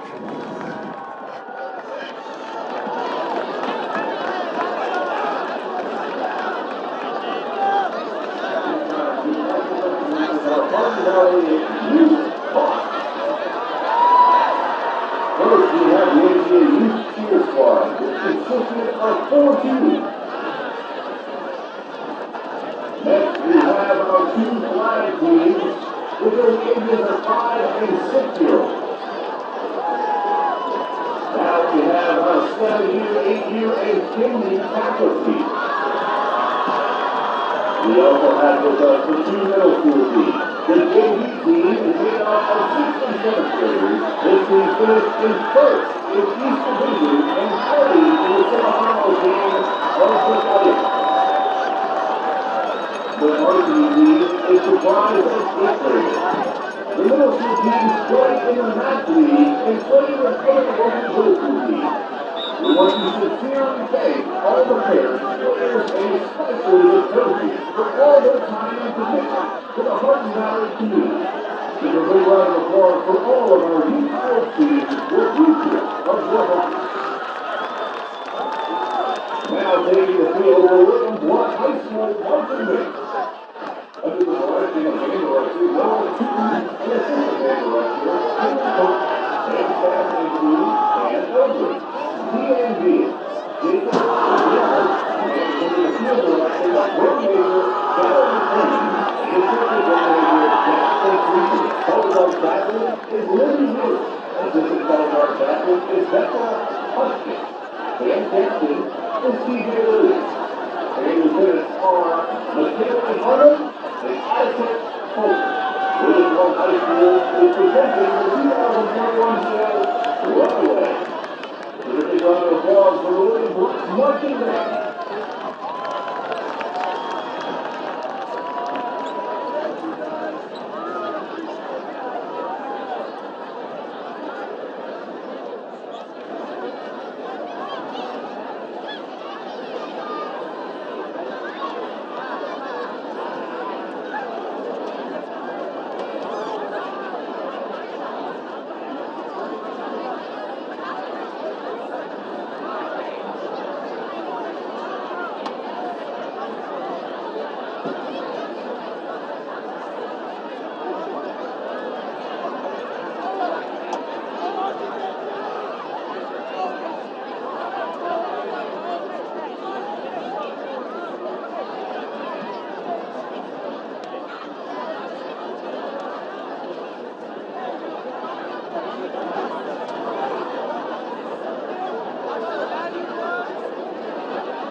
back at back at Hardin Valley Academy, and for your halftime enjoyment will be the William Blount Marching Band.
And that was the William Blount High School Marching Band. So we'll take another short break, and then we'll be back with Stats with Stan.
Back at Hardin Valley High School, where William Blount clings to a 7-6 lead over the Hawks. This is Stats with Stan, brought to you by Tim Tipton Realty. Need a realtor? Give Tim a call. You can get him at the office at 865-984-1111. That's 865-984-1111. His cell phone, 865-806-7255. Tim Tipton Realty. And we want to thank Tim for being our halftime, pregame, and postgame Stats with Stan sponsor all year long. Your scoring in the first half, William Blount got on the board first on a 20-yard pass from Matthew Clemmer to Joe Matosian. Matosian booted the extra point, and Blount led 7-0 at the end of one period. Hardin Valley, though, struck in the second period as Moreland goes in from 2 yards out on a long drive from them. However, the kick was no good, and that's where we stand. William Blount 7, Hardin Valley 6. Here are your team statistics. First downs are even. William Blount with 8, Hardin Valley with 8.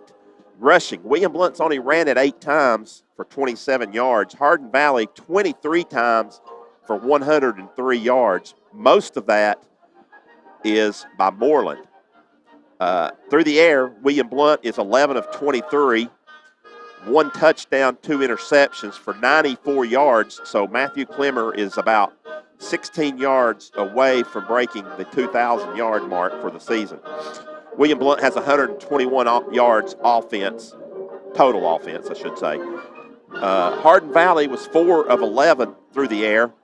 No touchdowns, no interceptions. They only threw it for 29 yards. They have 132 yards total offense. Penalties. William Blount 5 times for 30 yards. Hardin Valley 4 for 25. William Blount has both turnovers in the game. Both of those were Matthew Clemmer interceptions. Punting, William Blount punted 3 times for 28.3 average. Hardin Valley punted 1 time for a 29-yard average.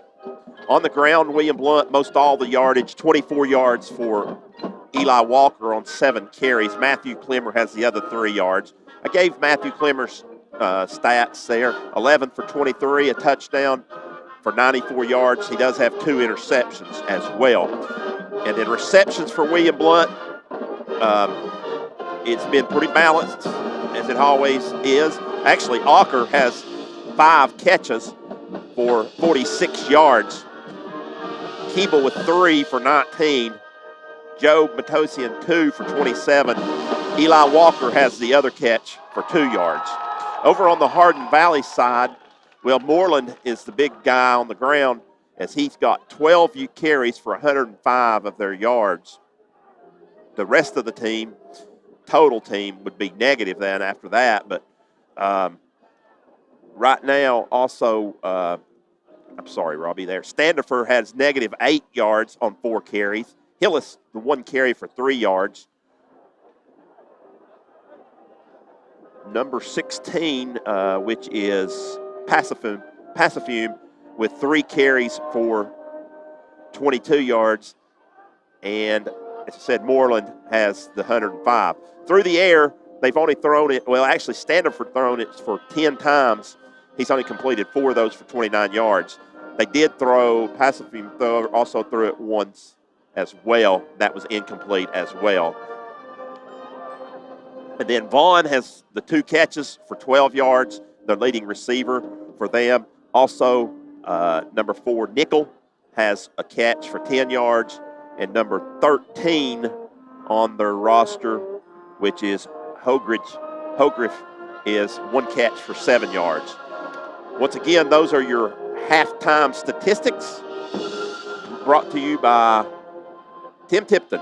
We'll take another short break this time, 30-second break, and we'll be back with our halftime picks.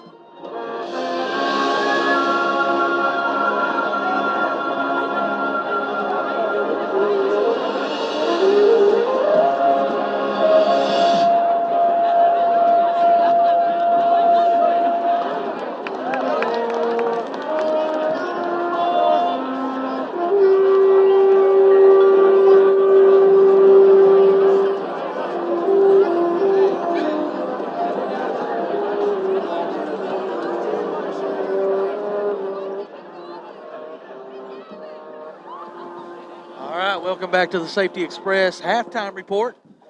As Stan just finished up the stats with Stan, you know what that means now. It's time for the college pick segments brought to you by Heartland Roofing. Give Nate a call. All your roofing needs, free estimates and inspections. He's got an A+ Better Business Bureau rating. 865-323-5933. Go over last week's picks as Stan. It looked like me and you both went. Oh, you got it. Well, that's the season standings right there. Standings, okay. Yeah, so I'm still 2 games behind you at 28-22. You are at 30-20. I was 1 game off somewhere. And Tyler at 24-26. So we've done 50 games. That should be correct. Yep. And we got a guest picker tonight, our all-state golfer, his mother, your secretary, Tracy Etherton. She'll be our guest picker tonight. First game on the docket, Tyler. Wait a minute. First of all, she is. Oh, we need to get her standings because she's been doing it on her own. She's been doing it on her own, and I can legitimately say that because she gives them to me every week when I tell her the games. She's 35-16, Robbie, so she's smoking us all. Goodness. She's about 4.5 games ahead. Somewhere we got off a pick, somewhere on hours, I think. I think I'm supposed to be 31-20, Next right? time I go to Vegas, I need to invite her or get her picks before I leave. She's 35-16 on the year, so that's pretty good. Anyway, go ahead there, Tyler. Our first game up. Stan, you'll be picking first on this one as you are the leader. It's number 25 Purdue and the unranked now Wisconsin Badgers. Purdue ranked 25th, but they're a 3.5-point underdog after their win against Iowa last week. Yeah, big win for them last week. People might say upset alert for them, coming back. Big win for Cincinnati. Well, yeah, it was a big win for Cincinnati as that moved them to the number 2 spot. But, yeah, Purdue go on the road and beat Iowa. But you know what? I'm going to go with the Boilermakers at home. I still think they're going to, even though I think, he say they're catching points, right? They are. And for that reason, I'm going with the favorite, Wisconsin. I'm going with Wisconsin as well. And our guest picker, Tracy, goes with Wisconsin. Ooh, so we can gain some ground on Stan, but we can't on Tracy. Here's our next game. Clemson at Pitt, 3:30 ESPN. Pitt is favored by 3.5 points at home. Robbie, who are you taking? I can't believe I'm saying this, but I like Pickett and the Pitt Panthers. So I'm going to go with Pitt. And you wouldn't believe that if you said preseason, yeah. Preseason, be like, I'm taking Pitt week 7 or 8, whatever we are. So, yeah, I'm going with Pitt. I'll go Pitt as well. Yeah, and I am too. I've been on Pitt all year, so I'm going to stay with them, you know. And there is no way Clemson can score enough points to beat Pitt, I don't think. And then our guest picker, Tracy, would take Pittsburgh as well. Our next game, this is the head-scratching line of the week. Number 8, Oklahoma State travels to Iowa State, who is unranked and 4-2. However, Iowa State is a 7-point favorite at home. This game comes on Fox at 3:30. I guess it's my turn to pick. I've thought about this one all week. It's very strange to see an unranked team against a top 10 team, and the unranked team is favored, and not just by 1 or 2 points. They're favored by 7. So that makes me think that there's something going on here, and I'm gonna go with the odds makers. I'm gonna go with Iowa State at home. Is it me? I'm next. Okay. Yeah, that is a little suspect, you think, right there. So I'm going to go with I think I'm going to roll the dice and go with the home team as well, even though I don't like it. I'm going to go with Iowa State. And for that reason, I'm going to go Oklahoma State. I don't understand how the 8th-ranked team undefeated, they find a way to win every week. Yep. And Gundy's got to win it every week. So I'll stay with them staying undefeated and pulling the upset. Next game, SEC matchup. We got Tracy's pick. Oh, yeah, Tracy went this game, I believe. She went with Oklahoma State as well. All right, here we go. LSU at Ole Miss. Ole Miss coming off a win against Tennessee. Stan. Back to me? Yep. There was some questions about Matt Corral playing, if he would play in this week. I think that Kiffin was just throwing out there one of his bones. Nobody's going to believe that. He's going to play, and I think Ole Miss is going to win at home. I'm going to go with the Rebels. I'll take Ole Miss, but it would not surprise me if LSU wins. I got Ole Miss also, and Tracy's pick was Ole Miss. She's going to go with Ole Miss as well. And then this is where our athletic director is this week, number 10, Oregon at UCLA. I'm going with Oregon. I got to go with Oregon. I'm going to go UCLA at home. Okay. Tracy went with Oregon. Let's get the last two in. Tennessee, Alabama, 24.5-point spread. I'll go with Alabama to cover. I will go with Alabama to cover. And NC State, Miami. I got Alabama to cover. Tracy has Alabama to cover. NC State, what? Miami. Yep. NC State favored by 3.5 points. NC State. NC State. NC State for me. All right. NC State across the board. NC State for Tracy. All right. William Blount will kick off to start the second half. And Matosian bombs. This one looks good. Actually, no. His knee was down. His knee was down. His knee was down. Guess not. What are we doing? There's a hold. And a big hit.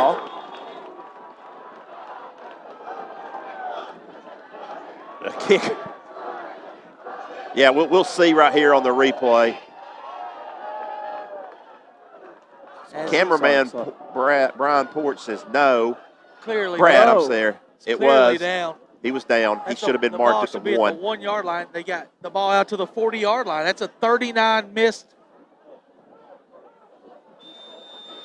That was an anywhere movers kickoff if I didn't get to mention it. That's a big miss right there. I mean, you're Robbie. 39 yards, but more importantly, you could get a safety or anything right here. Yeah, that was a big no call. Play action here. Forward pass going to be caught by number 4 this time. Going to get good yardage.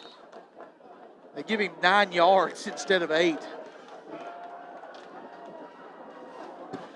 I don't know. I mean,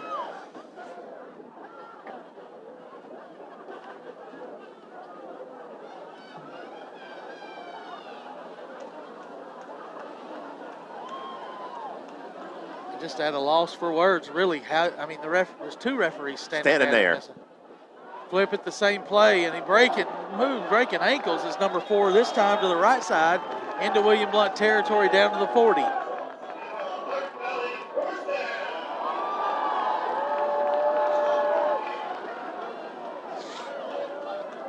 Loosening us up. Moreland checks in. He stands to the left of Standifer. Maybe we'll get a dose of him now as they've thrown it wide the last 2 plays. And it is Moreland up the middle and picking up 3 or 4. Actually, they only give him 2 yards. 2 down to the 38. So good job on the defensive, interior defense.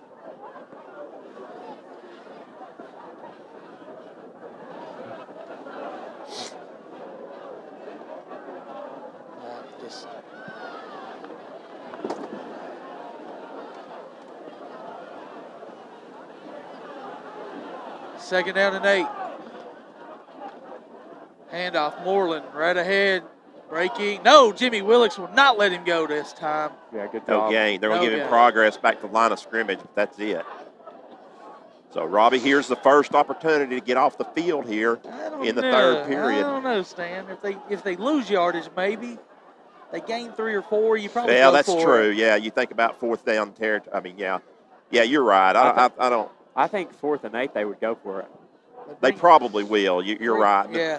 A big loss, they'll punt. Yeah. Bringing Hillis back in. Or is it Hillis? Yeah, Hillis. Third down and 8. 9:57 here. First drive of the second half for Hardin Valley across the middle. Caught. First down yardage getting inside the 20. Outside 20, 15, 10. And down out of bounds around the 4. Another nice pitching catch there with Passafume on the catch. This first down. Give him 33 on that one, they said. At least they didn't score. Trying to get third quarter first downs. I believe they're C&D Tire first downs. So first and goal now, down at the 5.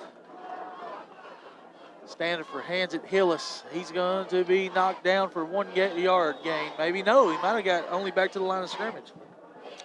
Yeah, C&D Tire first down there. Your no problem tire dealer on 411.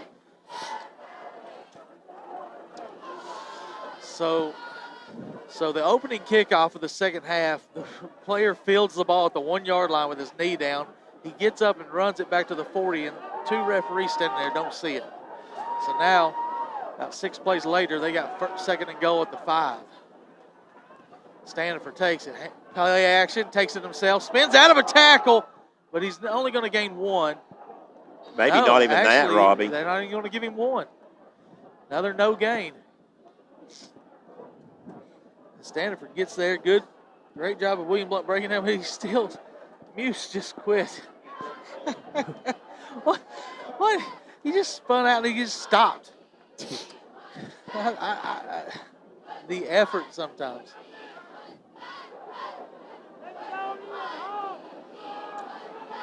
I would. I think they're in 4 down territory, Robbie. I think well, they could take the lead with a field goal, but.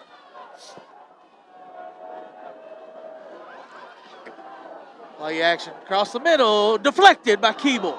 Good defense. Nice play by Keeble.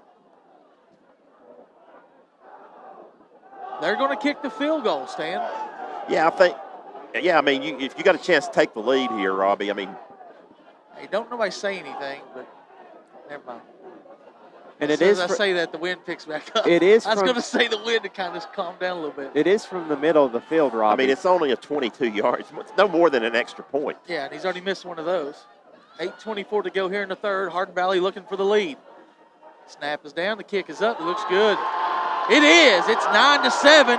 Hawks, they cash in the missed down knee on the 1 yard line. They get 3 points out of it. We'll look back on that later.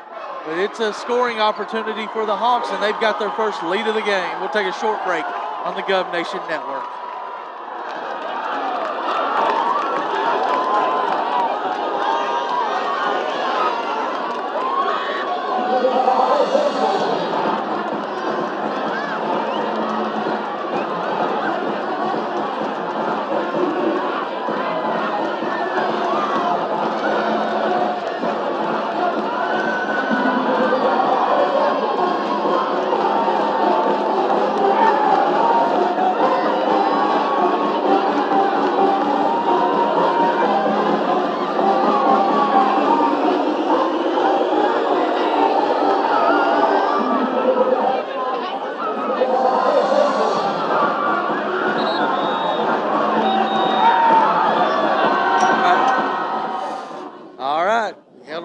Zone and made them kick a field goal.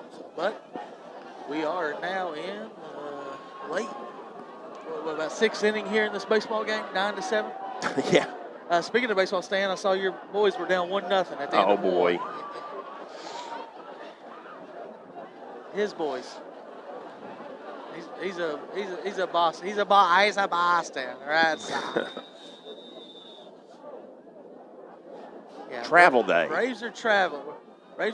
They're trying not to be beat in the final game after having a big lead 3 out of 4 years.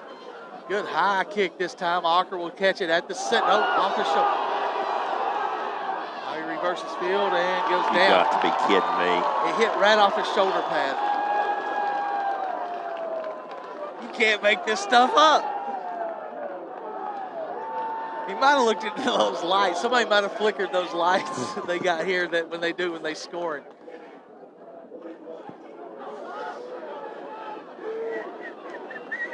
I didn't get a chance because short halftime tonight, or we waited too long. I had some scores of interest. Jefferson County was all over Morristown West, 42-0. Seymour getting beat 28-7, and Maryville was up. Here's a handoff. LA's got it out past the 20-25. Good run, good hole. That's the biggest hole Hawkers had this year. Midway up 14-6 on Greenback at halftime. Bear losing to Fulton 20-14. South Dual on top of Carter by 1. Anderson County on top of Bearden. Alcoa 28-0 at halftime. First down and 10. That was a C&D Tire first down. Ocker running wide right. Now cuts it up. Steps through a couple tackles and gets about 3. Maybe, actually, Stan, I think they may only give him 2. Your score, Greenville has given up a touchdown. Morristown East on the board. It's 49-7 in the third quarter. There's 5 free ones. Maryville in the third quarter up 35-0 on West. And maybe one more score. Sevier County over Campbell County 7-0. Dobbins Bennett now takes the lead over Oak Ridge 7-3. Second down and call it 3. Hawker still the tailback, standing to the left of Matthew. He'll take a handoff, big hole, left side, cuts it up, first down yardage. Up past the 40 to the 41, another C&D Tire first down.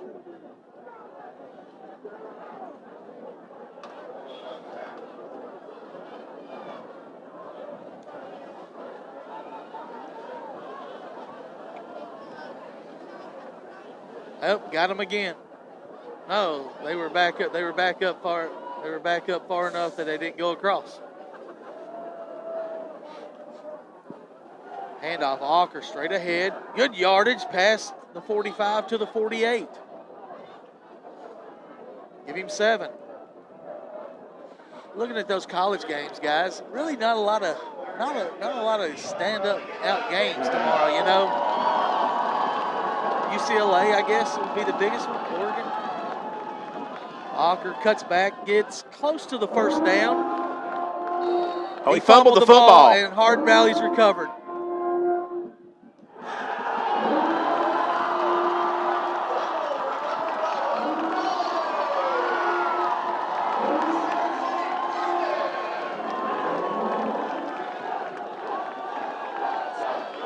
Yeah, he dropped the beanbag for sure, but didn't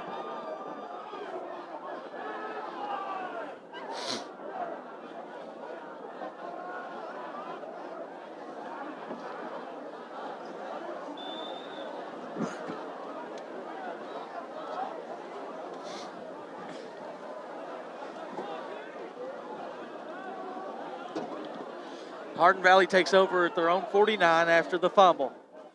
Is that our third or fourth turnover? Third turnover of the night, Robbie. 2 interceptions and a fumble. Handoff. Moreland.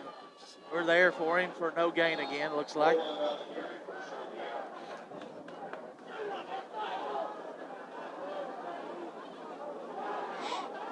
All right, guys, we're looking for the third person to text the word skate to 865-661-2500. Text the word skate for a Roll Arena party pack. That's skate, S-K-A-T-E, to 865-661-2500. Play action across the middle is going to be snagged. That passing fume again.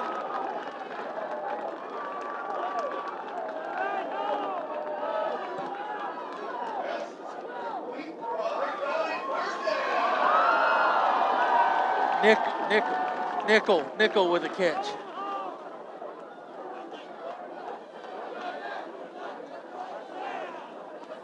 That's a C&D Tire first down. Moreland straight ahead. Now cuts back a little bit to the left. Turner's there for a gain of 3. Robbie, our good friend, Coach Charlie Palaio, texted me and said that Houston scored that run because Boston dropped the third out in center field. Kind of glad. Hernandez, I know.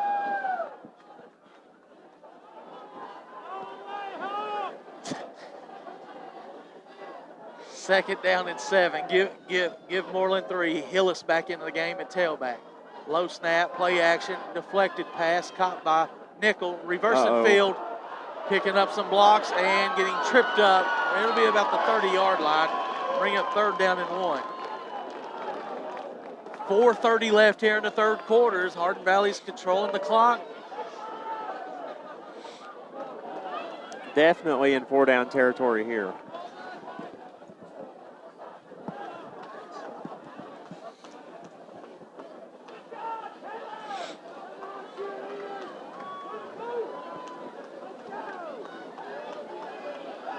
Smith is in the game now at quarterback. Must be a sneak. Must be a sneak. Smith will get it, and he'll get the first down. We heard someone said that this was his first game starting. He didn't start against Maryville.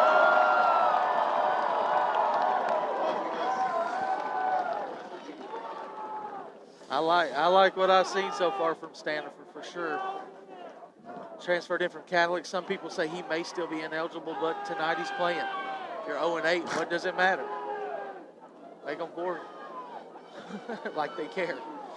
Here's a pass out to Nickel again. He's going to break a tackle. Still on his feet inside the orange zone now. Another first down at the 19-yard line. C&D Tire first down. 3:20 and counting. They never stopped the clock. They never stopped the clock that time. That looked like an NFL first down.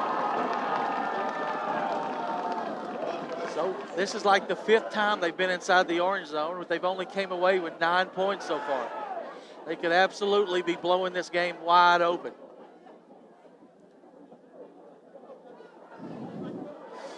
Handoff, Moreland going to get a couple. Down to the 16. Give him 3.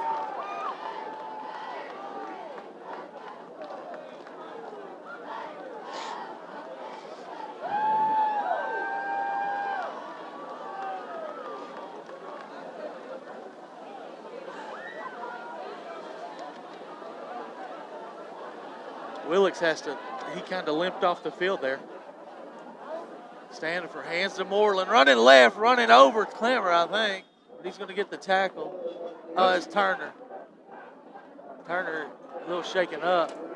It's a big collision there. Just fall down. Take a breather. He's down, referee. Call it timeout. We'll take a break as they look at Turner.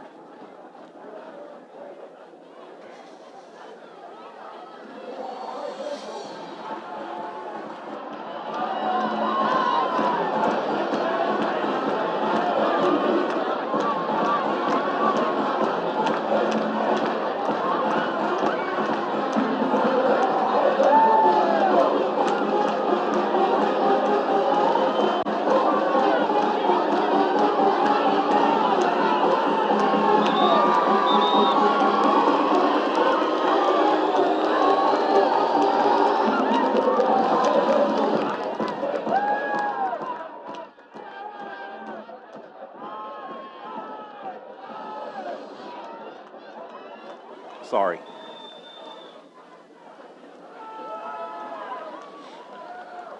All right, across the middle, touchdowns. Pass a few, I believe.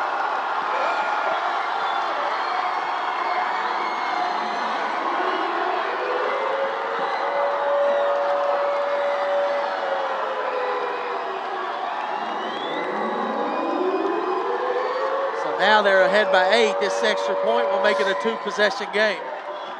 And right now with William Blount's offense not doing anything, you feel like it's going to be hard to come back.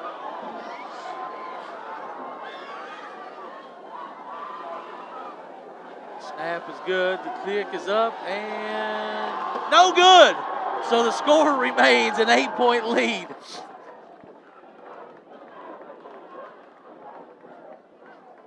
So we'll take a short break after the Magna 1 scoring play and a good drive there. Cashed in the fumble by Ocker. Do the Hawks.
We're set for the Anywhere Movers kickoff. Still an 8-point game now. So a second missed extra point, a missed field goal, a couple turnovers on downs, and Hardin Valley's kept William Blount in this game.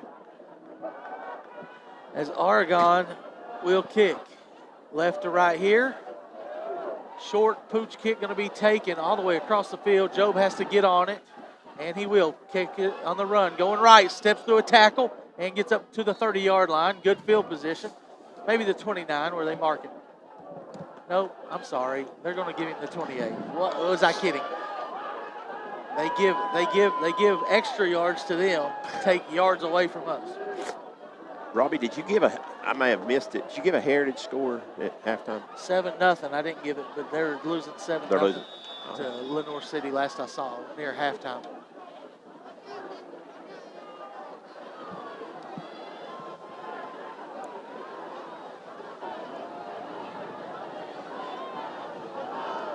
Clemmer. Tailback is Walker. He's going to flip it to actually Ocker, I mean.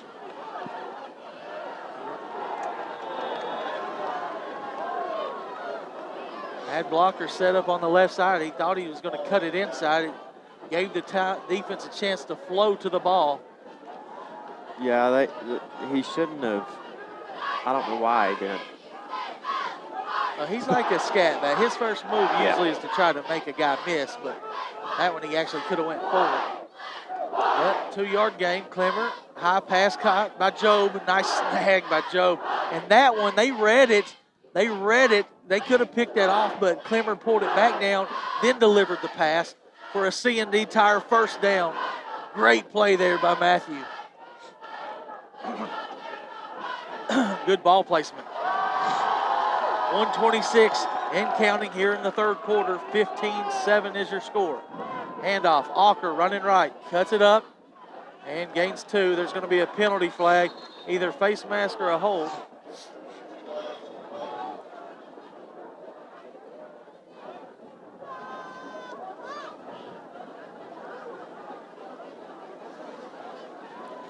See if it's 15 or a 5. Yeah. We need a 15 on this one. Personal foul, giving 15 stand on that first down. That's another C&D Tire first down. We'll take it into Hardin Valley territory at the 42.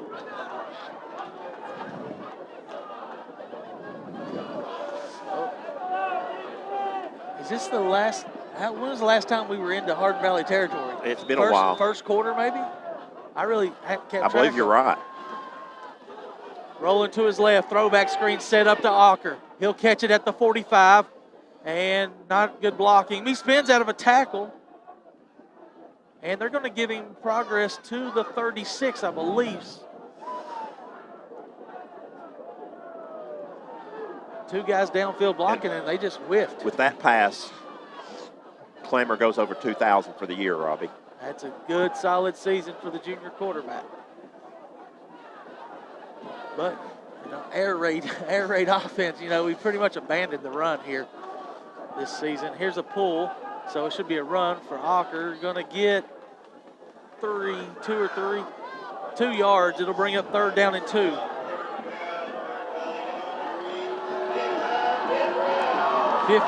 Seconds. Crowd on their feet. 50 seconds left here in the 3rd quarter.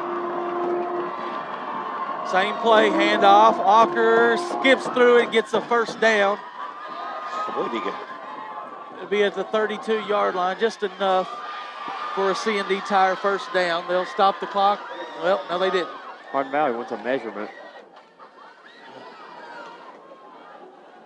Yeah, they're not going to get one. They're not going to get one. So William Blount doesn't have, the play clock is back up and running. That's a good, well, it was. I would try to get another play off. Oh, yeah, for sure. If you're behind, 9 on the play clock. Play action. Clemmer steps up, running. Going to get a few yards up to the 28-yard line. Or they call him dead at the 30. That'll do it for 3 quarters of action. That's a bad Your spot. score at the end of 3 is Hardin Valley 15, William Blount down 7, but at the 30-yard line. We'll take a short break here on the Gov Nation Network and AM 1470.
All right, 4th quarter.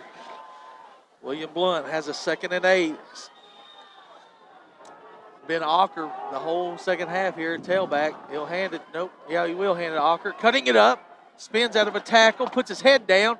Gets another 1st down right at the edge of the orange zone. That's a Roll Arena 1st down. And we are in the Shell Station orange zone. Sam's still open. Stop in and see him as the game, listening to the game tonight, watching it on your phone, listening on the radio. 1st and 10 for the Govs at the 20.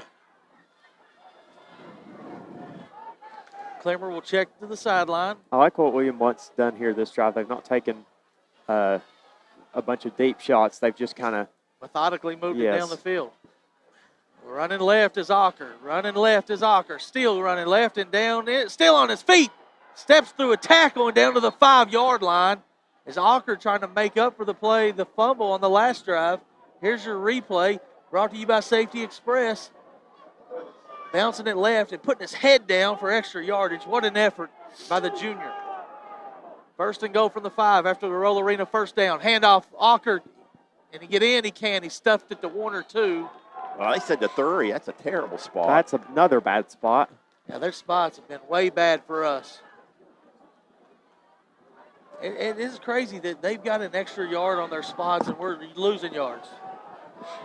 Should be maybe, I don't know, you're right, Stan. It's back at the 3. There's no doubt he got to the 2.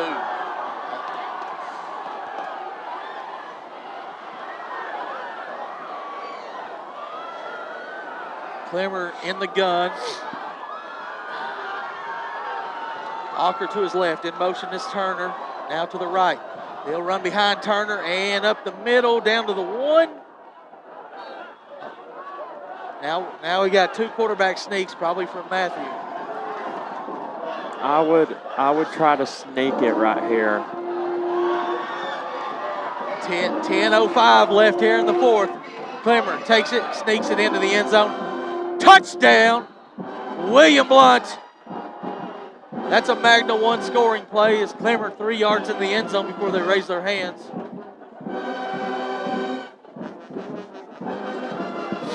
Well, you got to go for 2 now, so you got to get your 2-point conversion play. Huh. Maybe Heupel and Shad have different charts.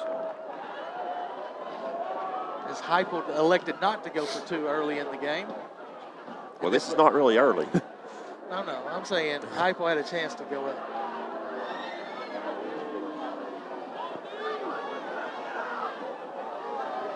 Clemmer in the gun. Keeps it himself. No, he had tight end. He had Turner.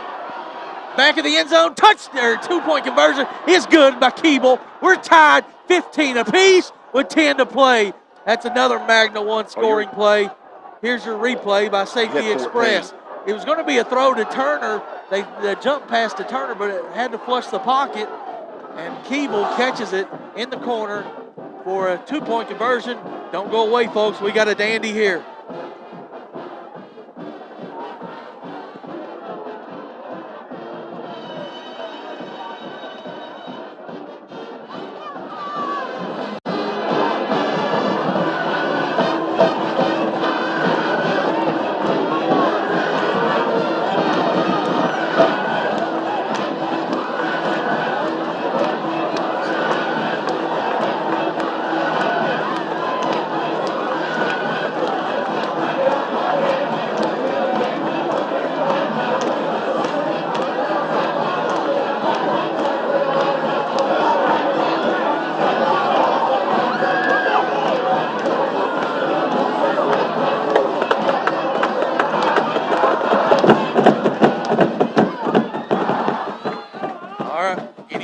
Kickoff, give Alvin a call. No job too small. He'll move you in town, out of state, local, or one way. 865-235-4108. Looks like Matosian needs to just kick this one in the end zone instead of. Yeah. Don't even give the referees a chance to. Don't leave it in the hands of the. As this one's low and left, going to be fielded. Was his knee not down? I don't think it was that time, Robbie, but I don't know. We'll have to look back at it. It's on the other side of the field from us. Yeah. But still, look like they took a knee when they caught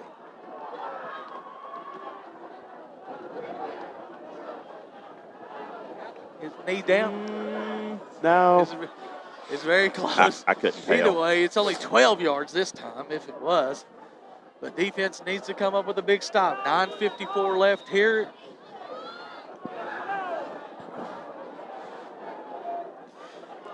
Moreland in at tailback, trips to the left. Single receiver at the top, guarded by Ocker. Looks like we're bringing pressure off the edge. High pass and backwards. Yes, it's a backwards pass and we're just walking. Right, because it's a fumble and we're walking to the ball.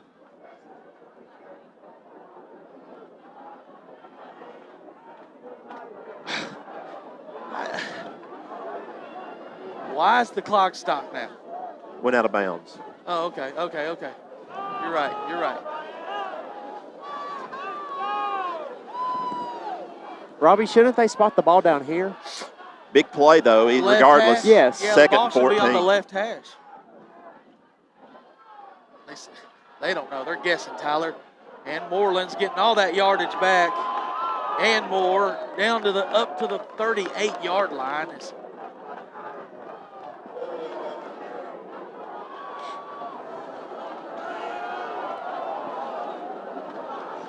35, Hardin Valley, big play right here. Last time we were in this situation, we had an offsides penalty.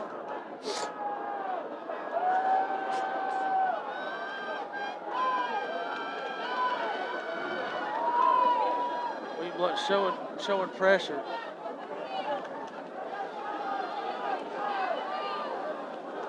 Oh, false start. Yep. False start. It looked like they snapped it. 2 guys on the left side didn't move or something. It was just something that looked weird. I don't know who it was, but either the center or somebody on the line.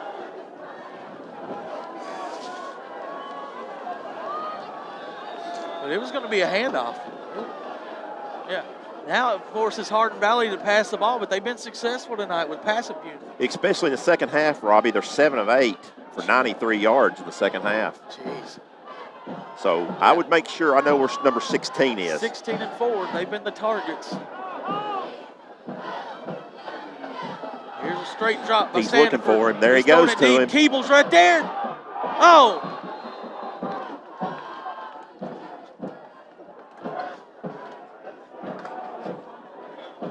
But it's going to bring up a punting situation.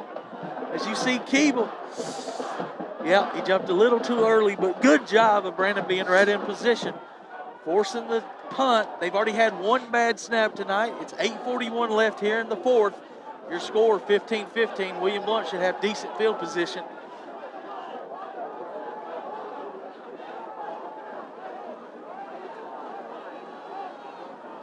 Higher snap, but he fields it cleanly.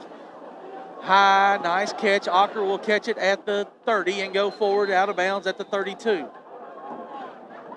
They spotted at the 30. My gosh. You got to be kidding me. I don't understand. It's 1 or 2 yards backwards every time. And I don't think it was really that bad in the first half. The only thing I thought he might have called fair catch. Yeah. That's the only thing. If he did a little. Okay, that would be the only reason why they would have marked it at the 30. But it's supposed to be a delay of game penalty. It is. With him running out of bounds, though, Robbie, right there they might have just. 8:34 when William Blount takes over. It's going to be Ocker up the middle. Gains 3, maybe to the 30. It's going to be, give him 3, I think. 2.5. And with that, Robbie, barring any loss, William Blount has their first 100-yard rushing game of the season. 5 wide here with 8:15 to go. They're at 101, so a loss of any here might take them back down. So it's been Ocker the whole way here in the second half. He has 70. Clemmer, play action. Stop route over here on this side. Now he's going to go with Job. Job. Can Job outrun everybody?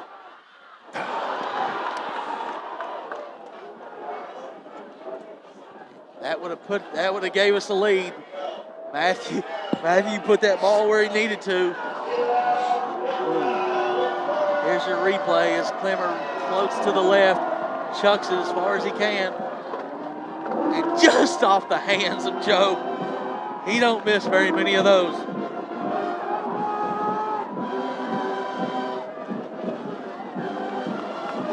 Third down and 7.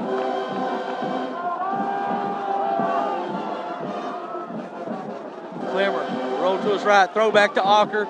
Can we get a block? Missed the block again. Ocker can do it on his own. He did. He got to the 40. It's a first down. Nope. The ball's on the 40. Boy, I tell you what an effort by Ocker. We had 2 guys there again. We couldn't get out there in time, though. Good try there by Deibler to get out there for the block. He just couldn't get out in time, but Ocker did it on his own. Gain of 10, or gain of 8. He needed 8. Maybe 7. Was it 7? I got him 7, yeah. 7 for the first down. Roll Arena first down. 7:42 as the clock stops as he went out of bounds. Clemmer looks to his right, now to his left. Breaks off again. Job goes deep. He's going to throw it. Ocker, oh no. We got a flag. Yeah, It's a big penalty because it's about 7 yards behind the line of scrimmage. No, they moved it. Still. Yes. First and 25.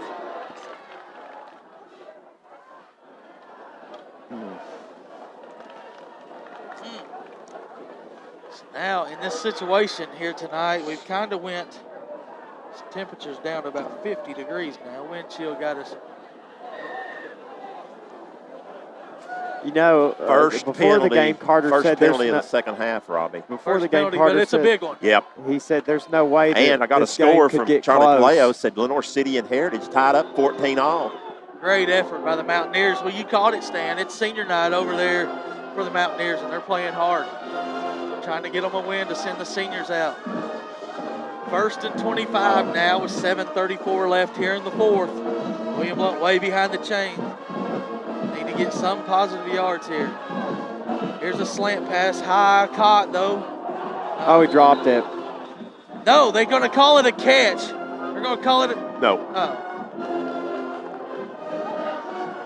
I don't know what this signal means. The referee said... That means he's down. Right, that means a catch and you're down by contact.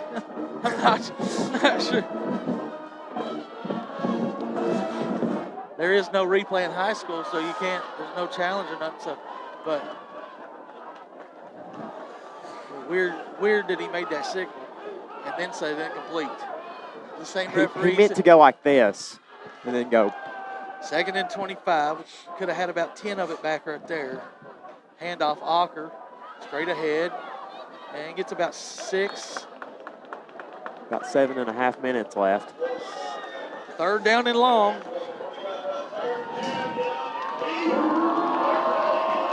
Crowd on their feet.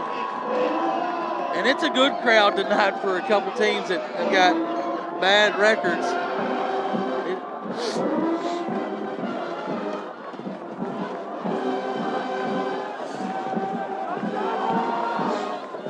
14 on the play clock when Matthew gets it. Checks to the sideline with 10. You can't waste a timeout here. Hurry, hurry, hurry. He takes it, rolling to his right. Stop route, gonna be dropped again. He would have been short. Sure-handed Keeble, but that would have gave us some. That would have gave us some more room for the punt. He would have been short anyway. So 6:46 left as William Blount has to punt the ball back to Hardin Valley.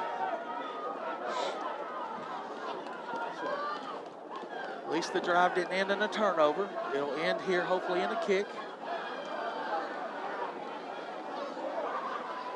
That's what Saban says. Snap is good. The kick is high. Not probably going to get a bounce. Fair cut at the 36. Good job there by passing game.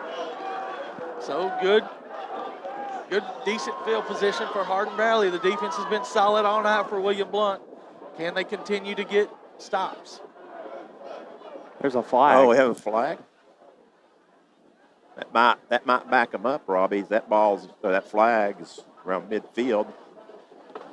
Or it could give them 15 this Well, way. it could. You're right. You would think, though, it would be some kind of holding or something on that. Oh, no. Foul against Hardin Valley. Personal foul. Offset. Oh. really dramatic. Yeah, there's a lot of dramatic and there that he was.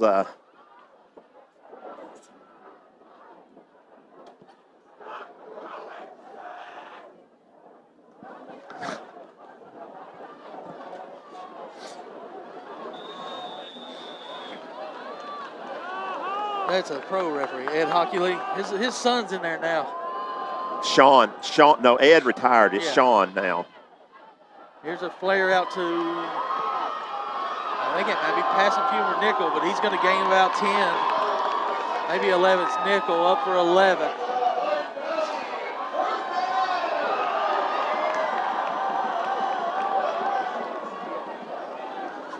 That's a roll arena first down for the Hawks. 6:24 as they reset the chains. Last time they spread us out like that, hit a couple out patterns, and then they hit Moreland up the middle. Moreland up the middle, and he just turns up about 5 or 6.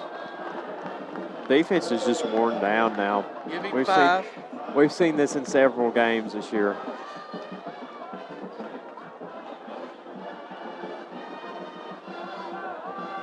Robbie had got another score from Charlie Bleo. Lenore City scored, missed the extra point. 4 minutes to go.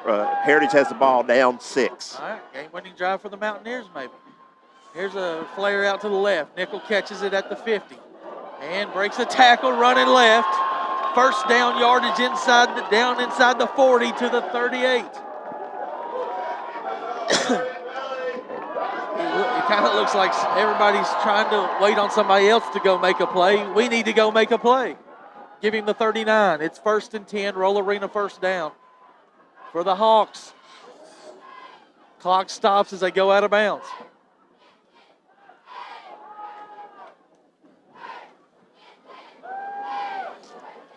Moreland to the right.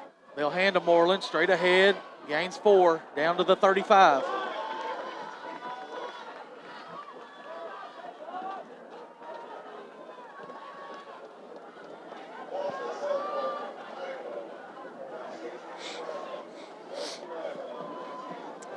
Almost 5 minutes left, Robbie. Second down and 6. Yeah, we're getting down to crunch time. Yeah. Defense got to find a way to get a stop here. Need a negative play. A lot of cushion out there on the edge. Maybe. Oh, high snap. This time, can we get him in the backfield? He gets through. He's going to get positive yardage off this. He gained 1 yard. Unbelievable. The angles that we're taking are just pitiful. I don't understand. We got him for a loss, and we get sucked in too wide, just inside too much. 4 down territory. Yeah, you got 2 downs right here, Robbie, to get 5 yards if you're Hardin Valley. Yeah, I'd say you're probably looking at 2 handoffs here to Moreland. You would think, but I don't know. 4:20 right here to go in the 4th. It is a handoff. Moreland. First down and more. Off to the races. 10, 5, 4, 3, 2, 1. Touchdown. No flags. And the Hawks have the lead 21-15. Extra point away from going up by 7. They've had problems with it. That's a Magna 1 scoring play for the best in marine oil. Visit magna1.com. They're missing a player again. They got 20 on the play clock.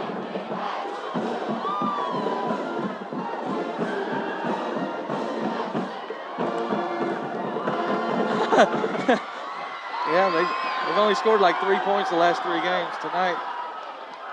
Kick is up and good. Hardin Valley's kicker puts it on the track. Your score now, the Hawks can feel it. They snapped their losing streak last year in week 11. Can they do it this year in week 10? Short break on the Gov Nation Network.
Movers kickoff here as Aragon will pooch it again left over there to the wide side of the field, and it will go out of bounds. So good field position. That's good. William Blount will go get it at the 35. Another flag. It's William Blount. It's on William Blount. Bryant? Why in the world? What? Was it Bryant?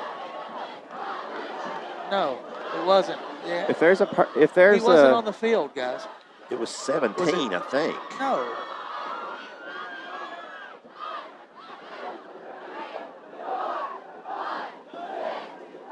They might call it on both. Do we have a replay? I don't think so. I just gave my guy the replay signal, and he just shook his head at me.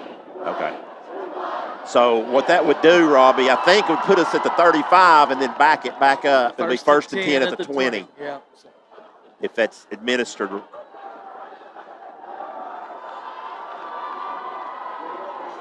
that's the kick out of bounds right there. And then we've got a dead ball. They're going to administer it to 35. And then 15 on us. 15 on us. Back us up to the 20. I don't know why and the ball's out of bounds. Why are we getting personal fouls? I have no idea. Don't see it anywhere else. You can't make this stuff up, guys. Every Friday night you have to tune in because you will see something you've never seen before.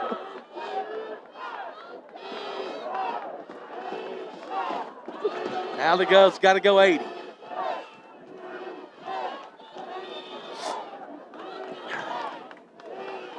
Three receivers left. No deep safety. Ocker in the backfield. Slant pattern caught by Joe for a gain of 6.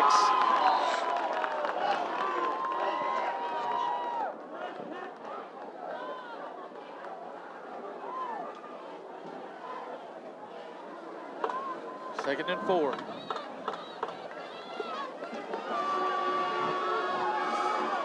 Play action. Clemmer going to throw it across the middle, high, too far. Flag. There's a flag. We'll see what it is. It's probably a hold. Probably going to be a hold.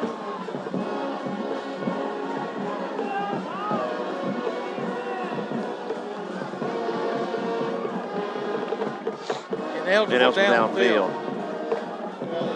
You got a replay of that? I guess I don't know who would be downfield on that play. I would decline that if I was Hardin Valley, but they're going to take it. Brings back up 2nd and 9. 3:44 to go. What do you think, Robbie? 3rd and 4 or 2nd and 9? Yeah, they're going to throw the ball deep anyways. I would take 3rd and 4. I would too. One less down to get the first down, so because they're going to throw it more than. They almost jumped and Yeah. gave us the free 5 back. That would have been really bad. We moved. Timeout, Hardin Valley. This timeout will be brought to you by Tim Tipton and Realty Executives, award-winning service from Realty Executives. Short break on the Gov Nation Network.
All right, 2nd down and 9 as Hardin Valley calls their first timeout. William Blount has all 3, 3:44 to go.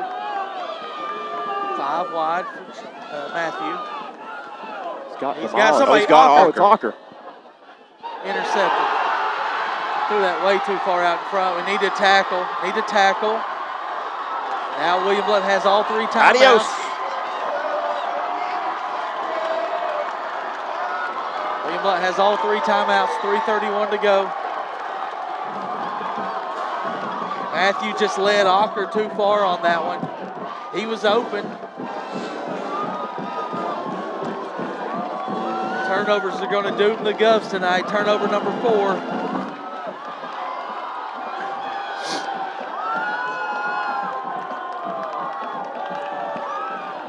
Got to get the ball back, Govs. We got to get the ball back if we're going to win the game.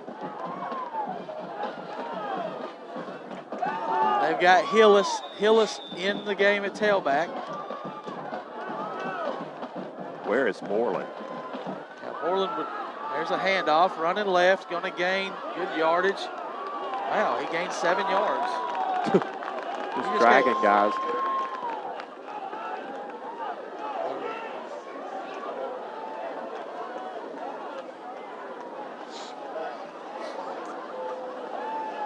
Don't forget to join us next week at senior night. We got the Dash for Cash, the $1,000 Dash for Cash. Who could win the Dash for Cash? I've got my money on Derek Williams. Derek Williams, who I'm.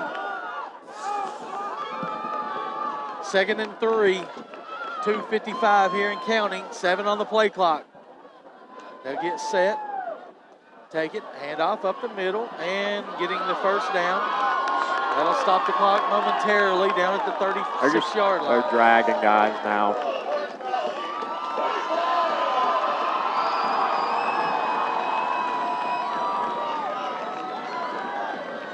That's another Roll Arena first down, one more. Well, technically, Robbie, we've not used any timeouts yet. Yeah, we need it. We'll start stopping them right here. Right here, yeah. But I mean, we know the ball's coming at you. Can you just stop it? You bow your necks and come up with a stop.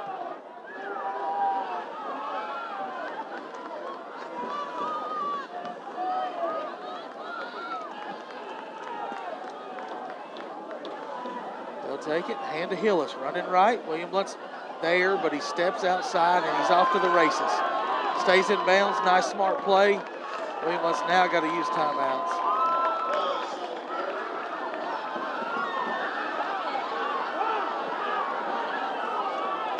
And Hardin Valley students are ready to rush the field.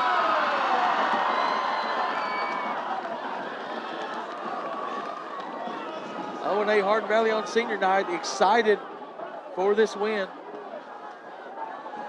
20 on the play clock. We didn't call timeout, 1:36 and counting. We sure did. 1st and 10 for the Hawks.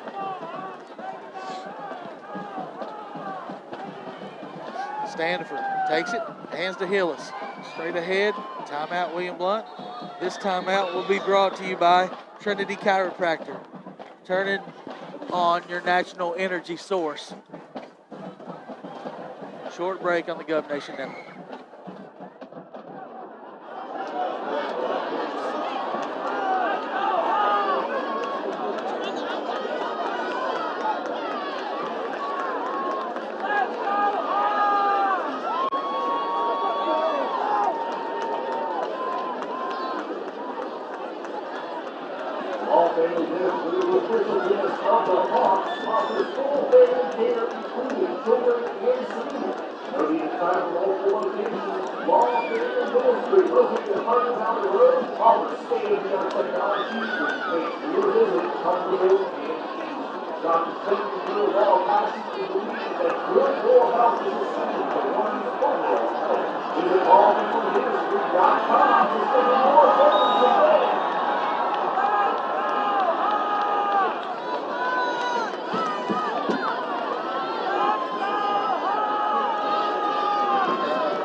For the Hawks.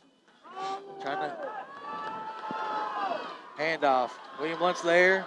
They get him for he gains 2 yards as he spins out of tackles.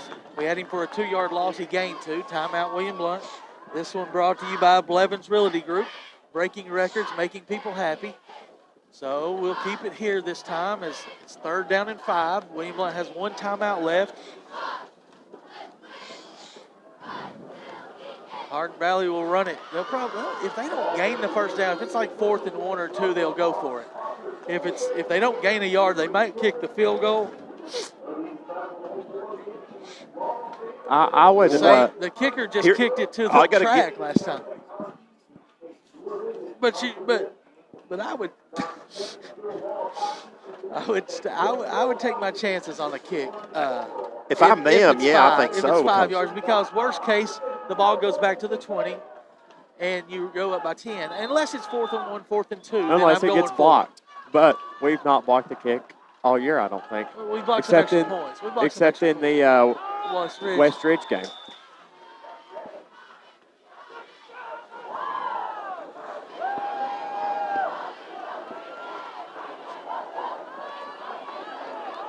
Third down and 5. Handoff. Quarterback's going to keep it. Turner's going to get him down. Timeout. We'll use our last one. So it brings up fourth down. 4th down and 5. We'll see decision. I think they'll kick the field goal. But maybe not. I would rather them go for it. I hope they don't kick the field goal.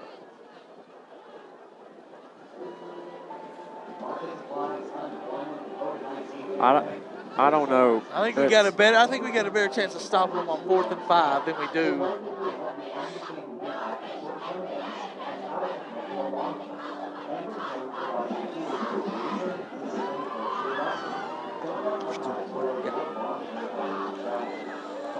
I don't know, Robbie. I think he's got the field goal unit coming out. I think he's coming in, with the field goal unit. I think this is a good call. I do too. You may or may not make it. I think you got a better chance of making a field goal than you do getting 5 yards. 20-yard line, no matter what.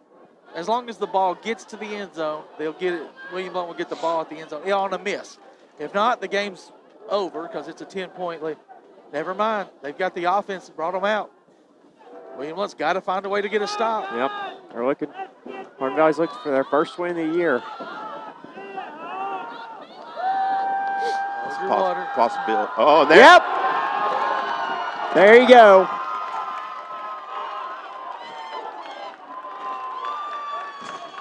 You got to be kidding me. You could see that one coming. That is going to do it. 2 more knees and this game is over. Unbelievable. They had no intentions of running a play. No. The only thing that you can't do right there is jump off sides. Well, that's the main thing you cannot do. That sums it up for the Govs tonight as they're going to fall this game 22-15 and fall to 1-8 on the season. Hardin Valley gets their first win and they go to 1-8. One more knee at the 40. Why does the clock stop?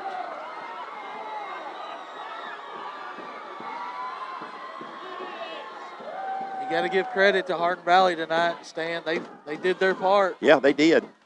William Blount had 4 turnovers, and it's doomed them in. Yeah.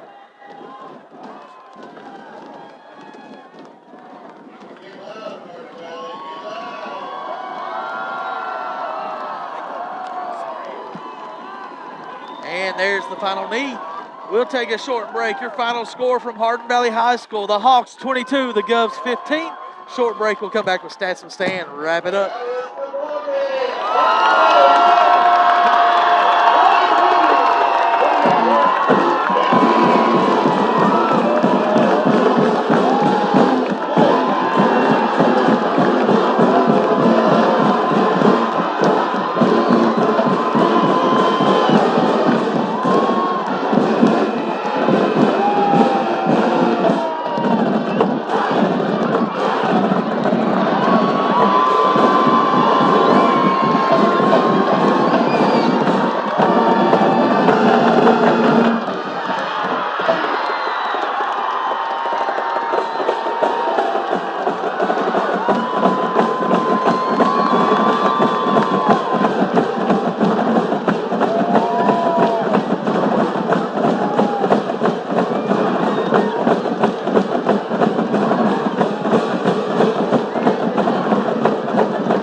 back at Hardin Valley High School, where Hardin Valley picks up the first win of the season with a 22-15 victory over the Governors.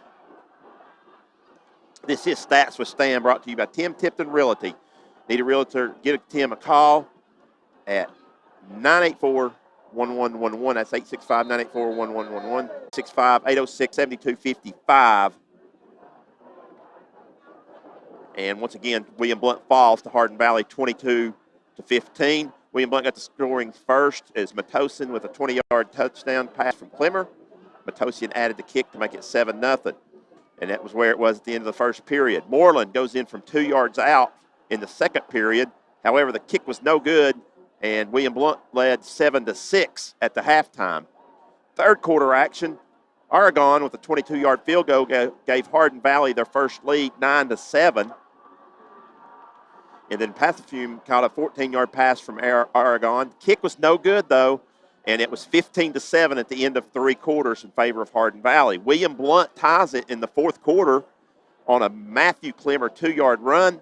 Keeble catches the 2-point conversion from Clemmer to make it 15-all early in the fourth. But then Moreland gets a 34-yard run.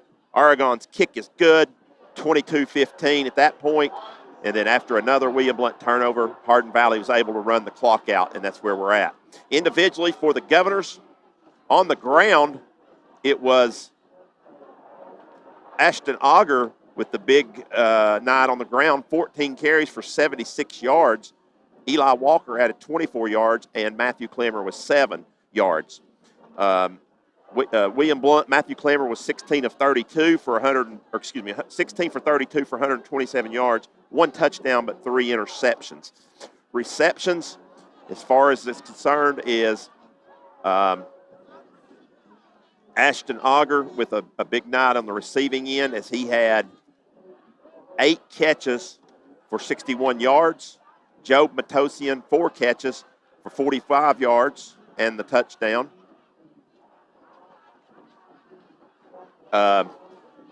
Brandon Keeble added 3 catches for 19 yards as well. On the other side, of course, the big night, Moreland on the ground, 168 yards, as he did the bulk of the score carrying for Hardin Valley. Hillis had 35 yards as well on the ground. Through the air, it was Standifer with throwing for 13 of 22, 1 touchdown, no interceptions, 142 yards for Standifer. And in receiving,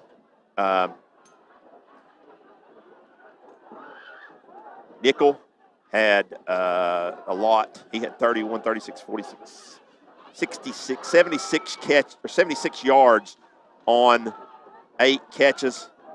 Pathafume had a couple of catches for 47 yards as well. Once again, William Blount falls to Hardin Valley 22-15. As Robbie will join me back here, a tough night for the Governors as they fall to 1-8. Got one more game. They'll close out the season at home against Morristown East. Hopefully they can close out their senior night. Yeah, just like Hardin Valley did. Hopefully the fans will come out and support these seniors. This senior class has put a lot of effort in the last 4 years into what's going to happen next week. Will be their last game at Mike White Field. And hopefully we come out with a dub against a team, like you say, like tonight. We thought we were favored to win this game, but things didn't go our way. We had 4 big turnovers. Some other scores from the area. Looks like Alcoa is going to win. Maryville rolled by 28, I believe, over West. Heritage fell by 6 stands. So the local teams, William Blount lost, and Heritage lost. Alcoa won, and Maryville won. So until next Friday night, thanks for tuning in, guys. Have a good weekend. Maybe the Vols pull one off for us tomorrow, Stan, and get people more happy around William Blount land. Yeah. So, anyways, we'll see you guys next Friday night. This broadcast will start at 6:30. Kickoff will be at 7. Until then, thanks for watching, and God bless.